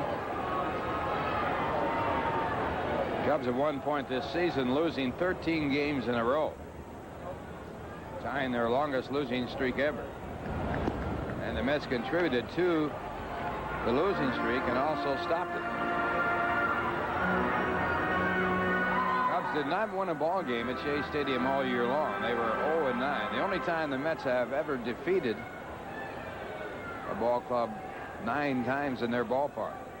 They have defeated the Dodgers and Padres in a home season series, but they were just 6-game series. Denier at first base, getting some attention. 2-0 the count to Sandberg.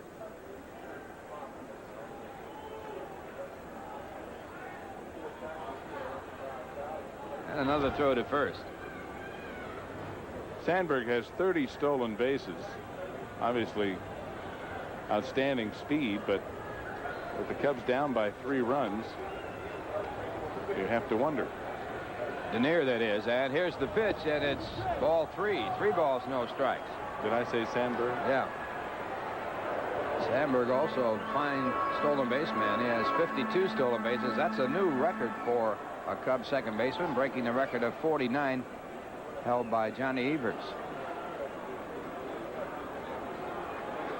3-0 the count. And the fastball a strike.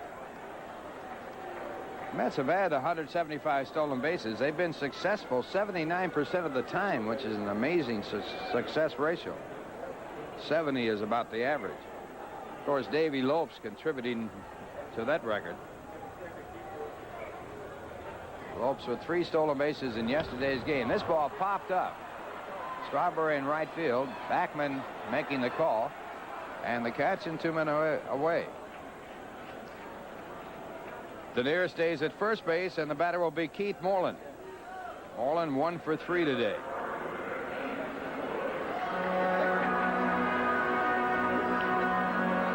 Moreland now with a 15-game hitting streak, and his 94 RBIs, a career high for him this year. He's been Mr. Production as far as Chicago's been concerned this season. Not bad for a University of Texas football star. 11,091. 11091. Paid attendance 11,191 here in the ballpark today. And Moreland gets a curveball for ball 1.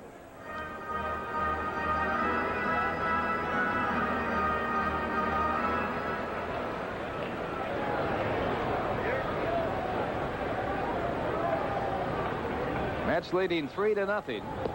And the fastball for ball 2. 2 balls, no strikes.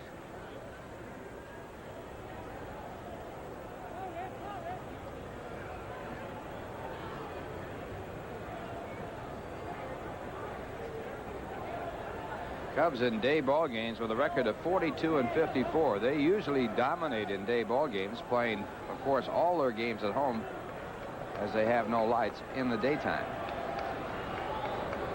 And the fastball hit out to center field. Mookie Wilson right there. And Moreland is out.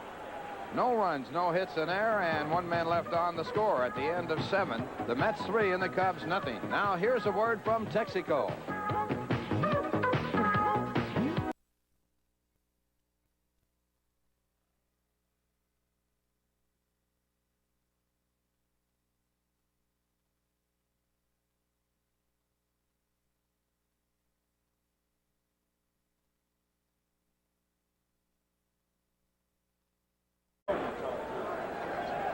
Well, with Mets baseball coming up this weekend for you here on WOR, we want to remind you of a time change.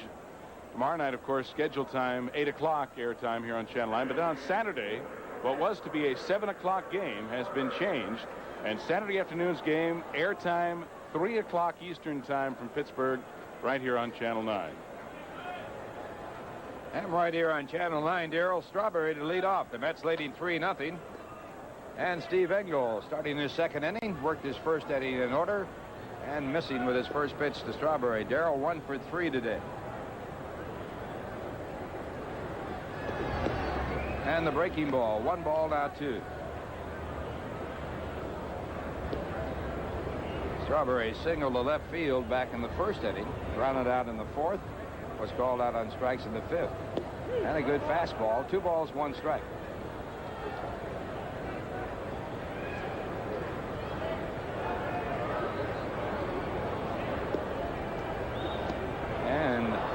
swing and a miss, so it's 2 balls and 2 strikes. Darrell's had a lot of those almost half swings lately. Sort of a lazy pass at the ball. Just hasn't been right.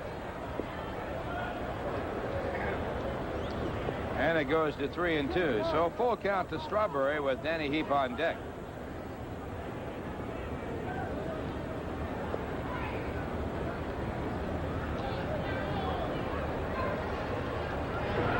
And ball 4. So the Mets get a base runner, and they get their first man on base against Engel. 4th walk in this game by Cub pitchers. And it brings up Danny Heap, who has walked, singled, and grounded out. And instead of Heap, it's going to be Tom Paciorek as a pinch hitter. And for that reason, Jim Fry is out of the dugout immediately to go to the right-hander. As soon as Paciorek was announced, Fry was out of the dugout.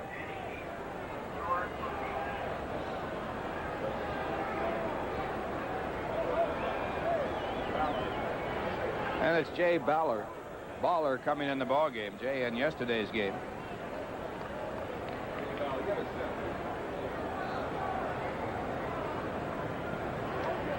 So Engel credited with 1 inning of work, charged with just 1 walk. And Baller coming in the game to take over with the right-hand batter announced in the ball game. Jim Fry, the manager. Baller has a record of 1-3 and a 2.83 ERA. This is his 14th appearance since coming up to the big leagues. Picked up 1 save. He's worked 41 1/3 innings, giving up 40 base hits. He's walked 14, struck out 19, and yielded 4 home runs. And he becomes the 4th Chicago pitcher. And he'll be pitching to Tom Paciorek, a right-hand batter. After him, Howard Johnson, the switch hitter. Mets leading 3-0.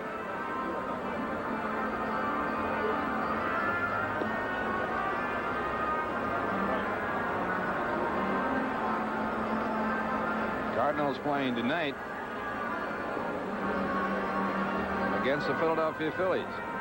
Kevin Gross going for the Phillies against the left-hander John Tudor.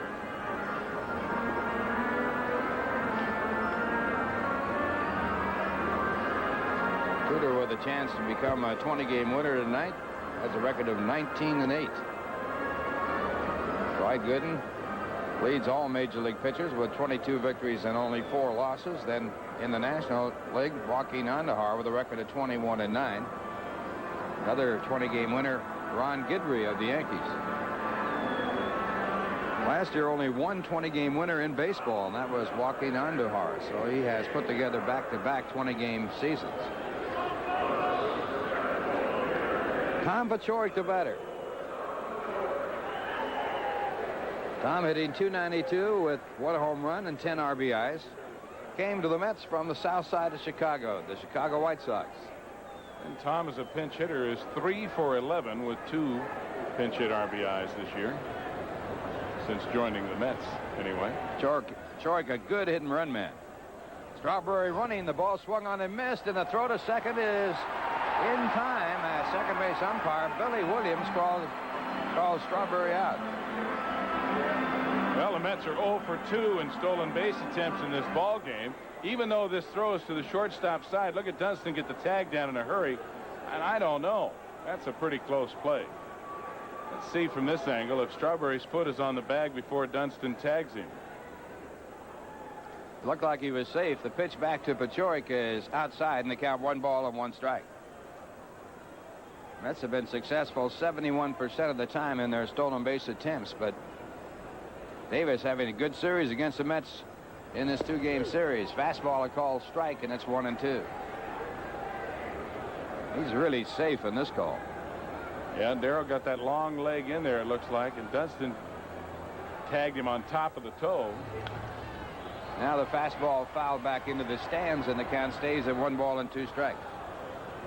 Sometimes as an umpire, I guess that's how you'd have to make the call, is whether the glove is on top of the foot or under the foot. And that time it was right on top of the foot. I'm surprised he would call him out with the throw being high and away from the bag. But Billy Williams said, "You're out." He has the last say. 1-2 pitch, a breaking ball, and Pachorik is struck out. That'll bring up Howard Johnson, and Johnson back to the left-hand side of the plate. Howard 1 for 3 today. That's got a run back in the first inning and then 2 more in the fourth.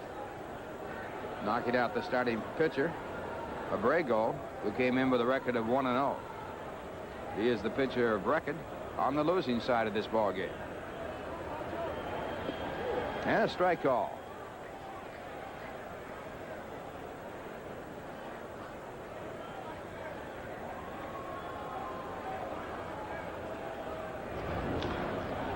Breaking ball, grounded foul, strike 2.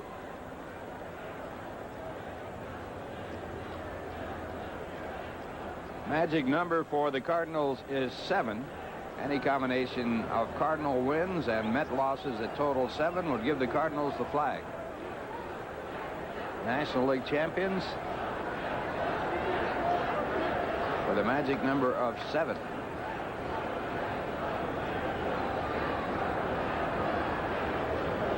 Fastball, grounded foul.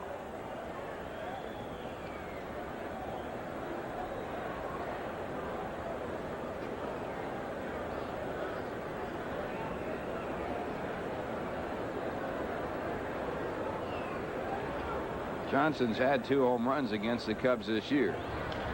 And this one popped up in foul territory. Ron Cey giving chase. He can't get to it. Might have been able to had the tarp not been there. The tarp stopped him rather abruptly. Not much foul territory in this ballpark. And there's not really a lot of fair territory either. That's why they call it the friendly confines. Friendly confines of Wrigley Field. Beautiful Wrigley Field.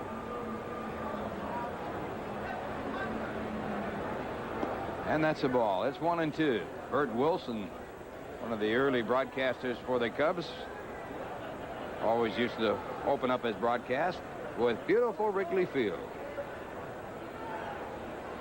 A picnic at the park.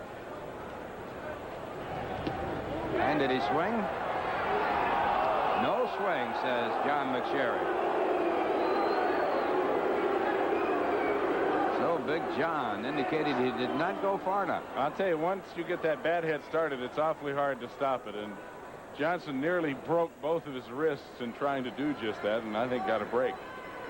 And now 2 balls and 2 strikes. And this one grounded to the second baseman, Ryan Sandberg, and that'll retire the side. No runs, no hits, no errors, and no one left on base. The score at the end of 7 1/2 innings. The Mets 3, the Cubs nothing. Now here's a word from Nissan. On October 2nd, the curtain is coming down. It's your last chance to get 8.8 annual percentage rate financing on any new Nissan truck. Your last chance to share in Nissan's best year ever. Miss October 2nd, and you could miss saving hundreds of dollars in interest payments. Up to $600 on this Nissan truck. Up to $1,300 on this one. The end is October 2nd. The name is Nissan. The 60s was the wild look. The 70s was the let it be look. The 80s is the neat look. And now Vitalis lets it be your look. Introducing new Vitalis Superhold Aerosol. Research showed new Superhold held up longer than the leading men's aerosol. Now, any way you wear your hair, you can keep that neat look longer. Get new Vitalis Superhold or try new Natural Hold. For the neat look, Vitalis has it all, so you can have it all.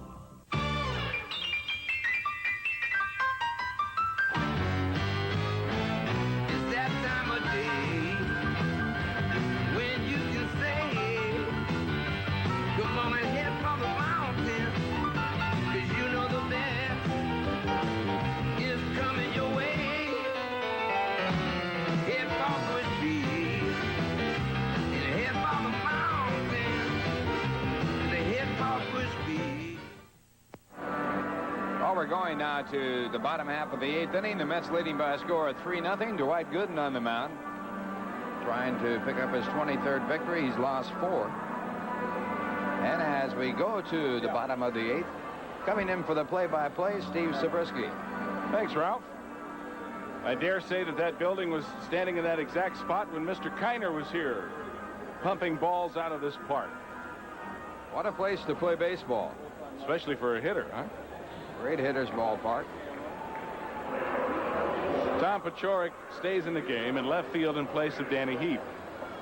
So the Mets outfield now Paciorek, Wilson, and Strawberry.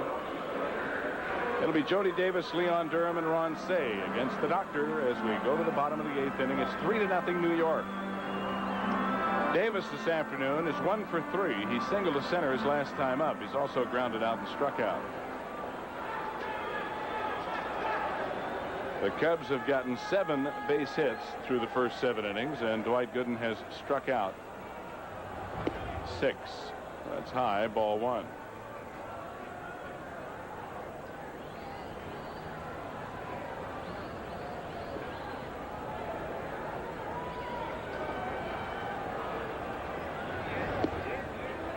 Ball 2.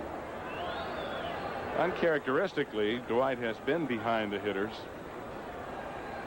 quite a bit this afternoon. Cubs have left 10 men on base in this game.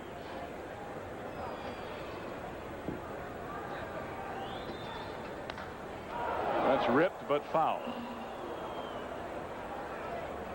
2 balls, 1 strike.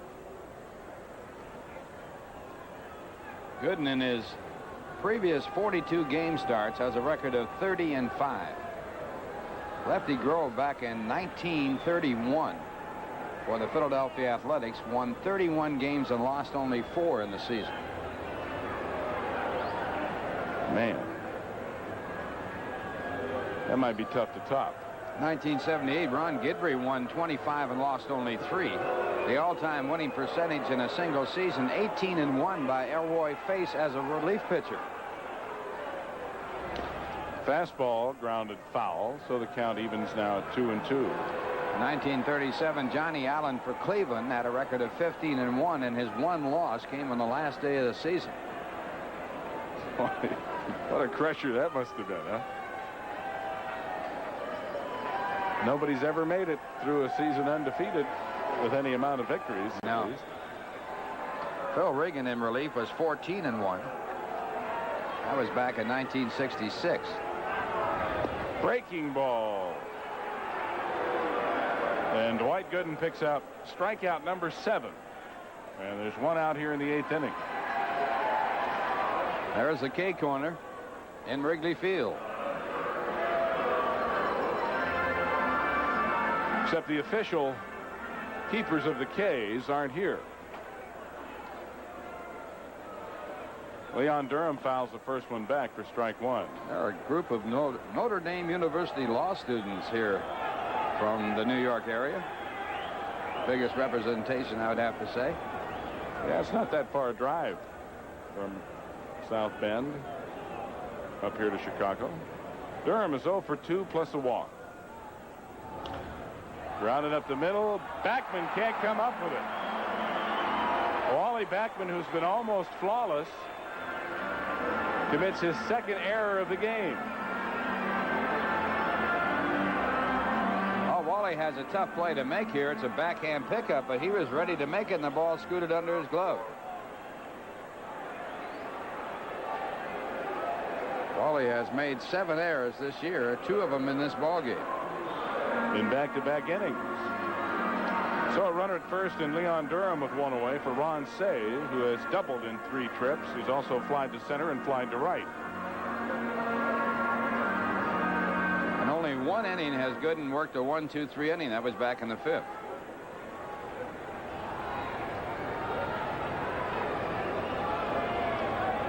The Mets lead it 3-0 with 1 out in the bottom of the 8th inning. And the breaking ball grounded to third. It could be 2. Johnson to Backman to Hernandez. And just that quickly, Dwight Gooden and the Mets are out of it here in the 8th inning.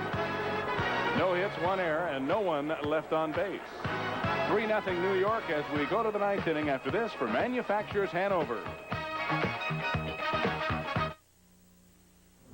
We're Manufacturers Hanover, changing and growing to meet your needs. In Los Angeles, our global network opens doors worldwide for a departing silk importer. In Cleveland, our CIT people help a manufacturer finance his inventory.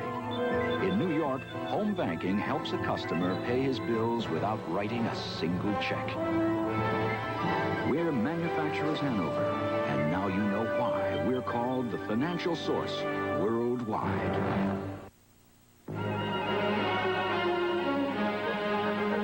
The Maverick. You've got to get him back. And when you've got him, you head for the mountains. Busch. Head for the beer that goes down smooth as a mountain stream. Busch. Brewed the natural way for a taste as smooth as its name. Busch. Head for Busch beer. Head for the mountains. This is News 9 Update. Good afternoon, everybody. Lloyd Lindsay Young in the Channel 9 newsroom with a hurricane update. Gloria is now about 200 miles south of Cape Hatteras, North Carolina. A hurricane watch is in effect for the entire metropolitan area for tomorrow. The hurricane is packing winds of 130 miles per hour and is moving towards the north-northwest between 15 and 20 miles an hour. Stay tuned to Channel 9 throughout the afternoon and evening and join us at 8 o'clock. New York leading Chicago 3-0. And for the Mets in the ninth, it'll be Rafael Santana, Dwight Gooden, and Mookie Wilson to face Jay Ballard. You don't think it's cold? Check that out. Say, I'm not even sure who that is. I think it's the center fielder, Len Dykstra. Might be. But he expresses my sentiments exactly. Rafael Santana 1 for 3 with an RBI single in the fourth inning. He's grounded out his other 2 times up. Strike one.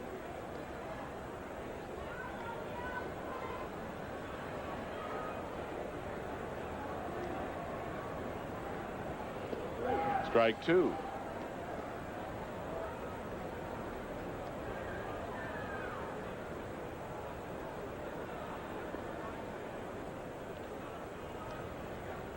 And strike three. 3 pitches, 1 out here in the ninth. Jay Ballard picks up his second strikeout.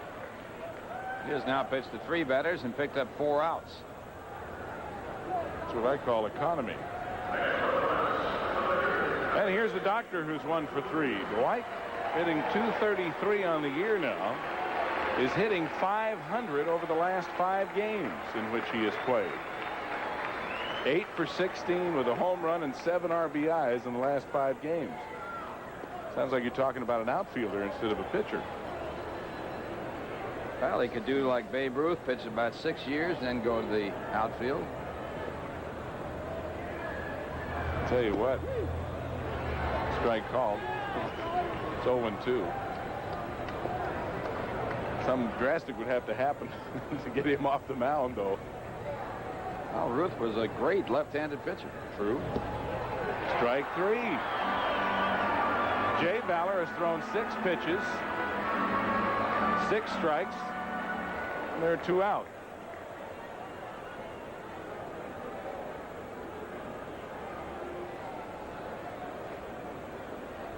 So Mookie Wilson will saunter to the batter's box. Give Dwight Gooden at least a momentary rest. In the bottom of the 9th inning, the Mets leading 3-0. The Cubs will be going to their pinch hitters. They have the bottom of the batting order coming up. Mookie Wilson fouls the first one off for strike 1. Hebner's been used, so I'm sure we'll see Thad Bosley. Number 1 pinch hitter in the National League this year. They have Davey Lopes, Gary Matthews. They are right-handed hitters.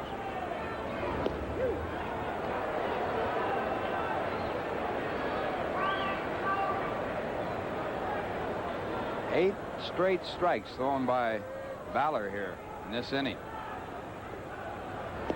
That's the first ball, so it's 1-2.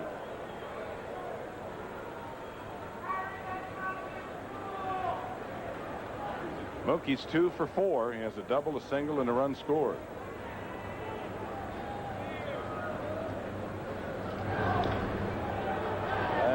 Is it fair or foul? Fair ball, says first base umpire Randy Marsh. I don't think the ball had crossed the bag, and Mookie Wilson's arguing with Charlie Williams, as it should be the home plate umpire's call until it does go past the bag. But Mookie's out of there. He can't believe it. 1-2-3 here in the ninth for New York. They still lead it 3-0. We'll go to the bottom of the ninth after this for Busch Beer.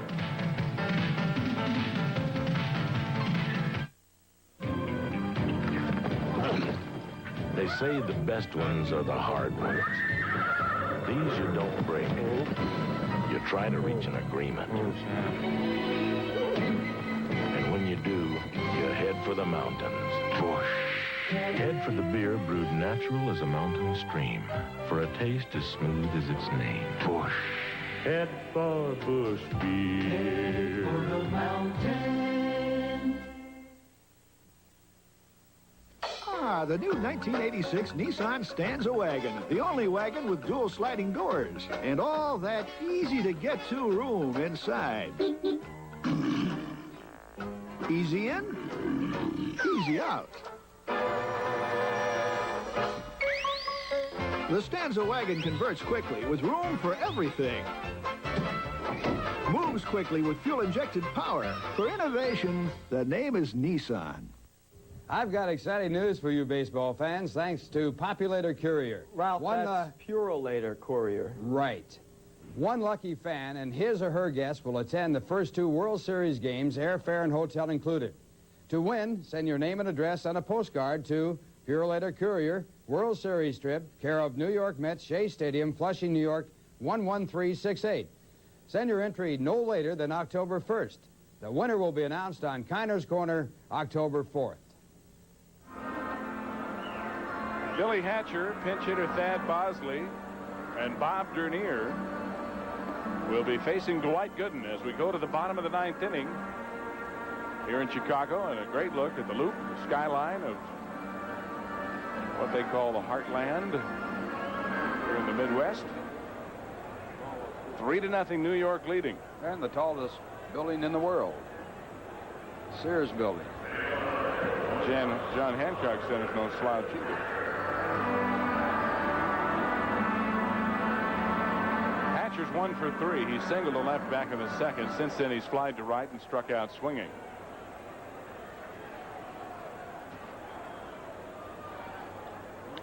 And the fastball lofted into left center. Mookie Wilson over and back, 1 away.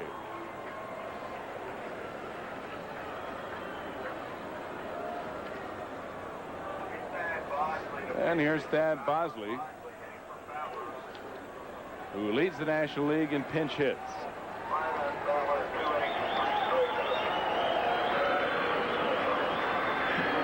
Bosley with 19 pinch hits.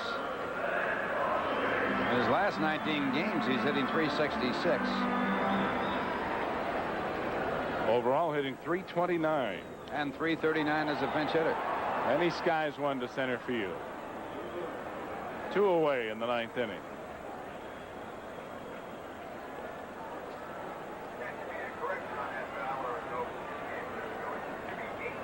Dwight Gooden going after his 15th complete game and 8th shutout of the year.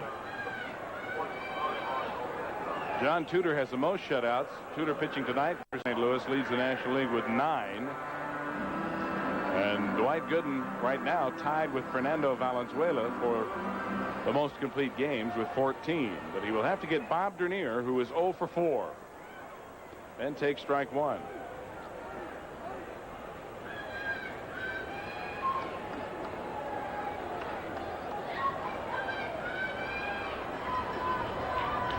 And a line drive base hit to center field. Dernier will be at first with 2 out here in the bottom of the ninth inning. That's the 8th Chicago hit. Dwight has 7 strikeouts. He has walked 2.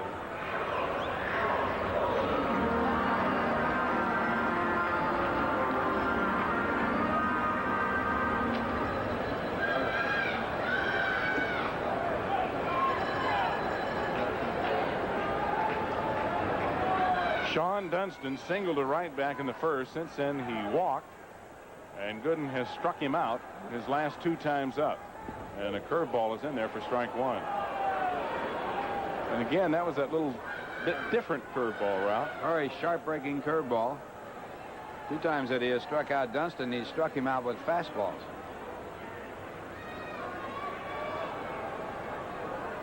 Dernier not being held on at first, and the fastball blown right by him, and it's strike 2. Gooden, with his 7 Ks, has 258 now on the season for a comfortable lead in that department.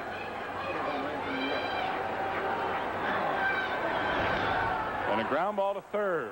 Johnson will go to second, and the Mets win it 3-0. Dwight Gooden is now 23-4. He wins his 23rd game by picking up his 15th complete game and 8th shutout of the year, and his ERA drops to a league-leading 1.51. So the Mets will at least keep pace with the red-hot St. Louis Cardinals as the doctor, although it wasn't easy, comes up with another winning performance. Ralph and I'll be right back to wrap it up as the Mets have won it over Chicago 3-0. Now here's a word from Amtrak. Why do people take Amtrak's auto train to Florida? Some like the complimentary full-course dinner. Others like our new movies. Some like meeting friends in the piano lounge. And there are those who like a good night's sleep and a continental breakfast. Of course, everyone loves our new fares, now 20% less than the regular fare.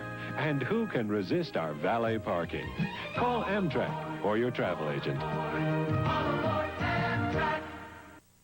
Eastern's theory of flight and its effect on performance. How do you make an airline fly better? You bring your employees on board. That gave us a real lift. You reduce drag. Everybody knows it's a drag to change planes in Chicago, so we fly through Kansas City. And no one likes paying high prices. So we engineered the Moonlight Special. Fare so low you can fly coast to coast for the weekend. Is our theory working? We're flying right off the charts. And when people ask, hey, Frank, how's the airline doing? I say in a word, zoom. And now to present the award for the finest films in the categories of drama, comedy, and classics to relatively well-known celebrities. Just don't step on my lines. The only lines you have are on your face. And the winner for the finest in major motion pictures is... Hey. Hi, Dustin. Dusty. And the winner is Channel 9. Rosie. Channel 9's movies are coming on strong. Just watch. Gregory Harrison stars in For Ladies Only tonight at 9. Dwight Gooden does it again as the Mets win by a score of 3-0. His 8th shutout in his Major League career here this year. And Dwight Gooden coming up with an earned run average of 1.51. He leads the Major Leagues in that department. And the Mets winning by a score of 3-0. Keith Hernandez got the game-winning RBIs. He drove in a run in the first inning, the 24th game-winning RBI this year for Keith, and that's a new record. And an outstanding game by Dwight Gooden. A little unusual for Dwight. He left 11 men on base. Well, he allowed more base runners than usual. That was part of the reason, but he was able to suck it up at the right time, put a little extra on the ball. He didn't overpower too many hitters. And there were some balls hit pretty hard off of him. I'd have to say, Ralph, that a lot of it has to do with the cold weather because he didn't really look to be loose and into his rhythm. But it's a good sign that the doctor can still win when he really doesn't have his overpowering stuff. And they're obviously going to need, the Mets that is, every single victory they can get from here on out, the 9 games remaining, the way the Cardinals are playing. Well, the magic number is 7. Any combination of Met losses or Cardinal wins that total 7 will give it to the Cardinals, so the Mets keep close. They're now 3.5 games back. So once again, the final score, the New York Mets 3 and the Chicago Cubs 0. Our guest on the show will receive a gift certificate from John Gerald Jewelers, where you'll find fine jewelry, watches, and diamonds. Visit John Gerald Jewelers, where the sports crowd shops. John Gerald throughout Long Island, Queens, and Brooklyn. And from Wayne Scott. Young men's shirts, sweaters, knits, and sets designed to make you look good, because you never get a second shot at a first impression. Wayne Scott. Ralph? New York Mets baseball has been brought to you by Busch Beer, the beer with a taste as smooth as its name. By Nissan, builders of technologically advanced cars and trucks for over 50 years. For the drivers who demand quality, the name is Nissan. And by Manufacturers Hanover, the financial source worldwide. Be with us again tomorrow night when the Mets take on the Pittsburgh Pirates at 8 o'clock right here on WRTV. Mets Baseball 85 was produced by Bill Webb, directed by Arnie Harris. Associate Director, Ralph Berger. Promotional consideration was provided by True Value Hardware Stores and Home Centers, bringing the world beautiful music with the Sanyo multi-band, multi-voltage stereo radio cassette recorder. Mets Baseball 85 is a production of Channel 9 Sports. Production facilities arranged through Banda Communications. The announcers on the preceding telecast were approved and contracted for by Doubleday Sports Incorporated. Now this is Ralph Guiner for Tim McCarver and Steve Zabriskie saying so long from Chicago.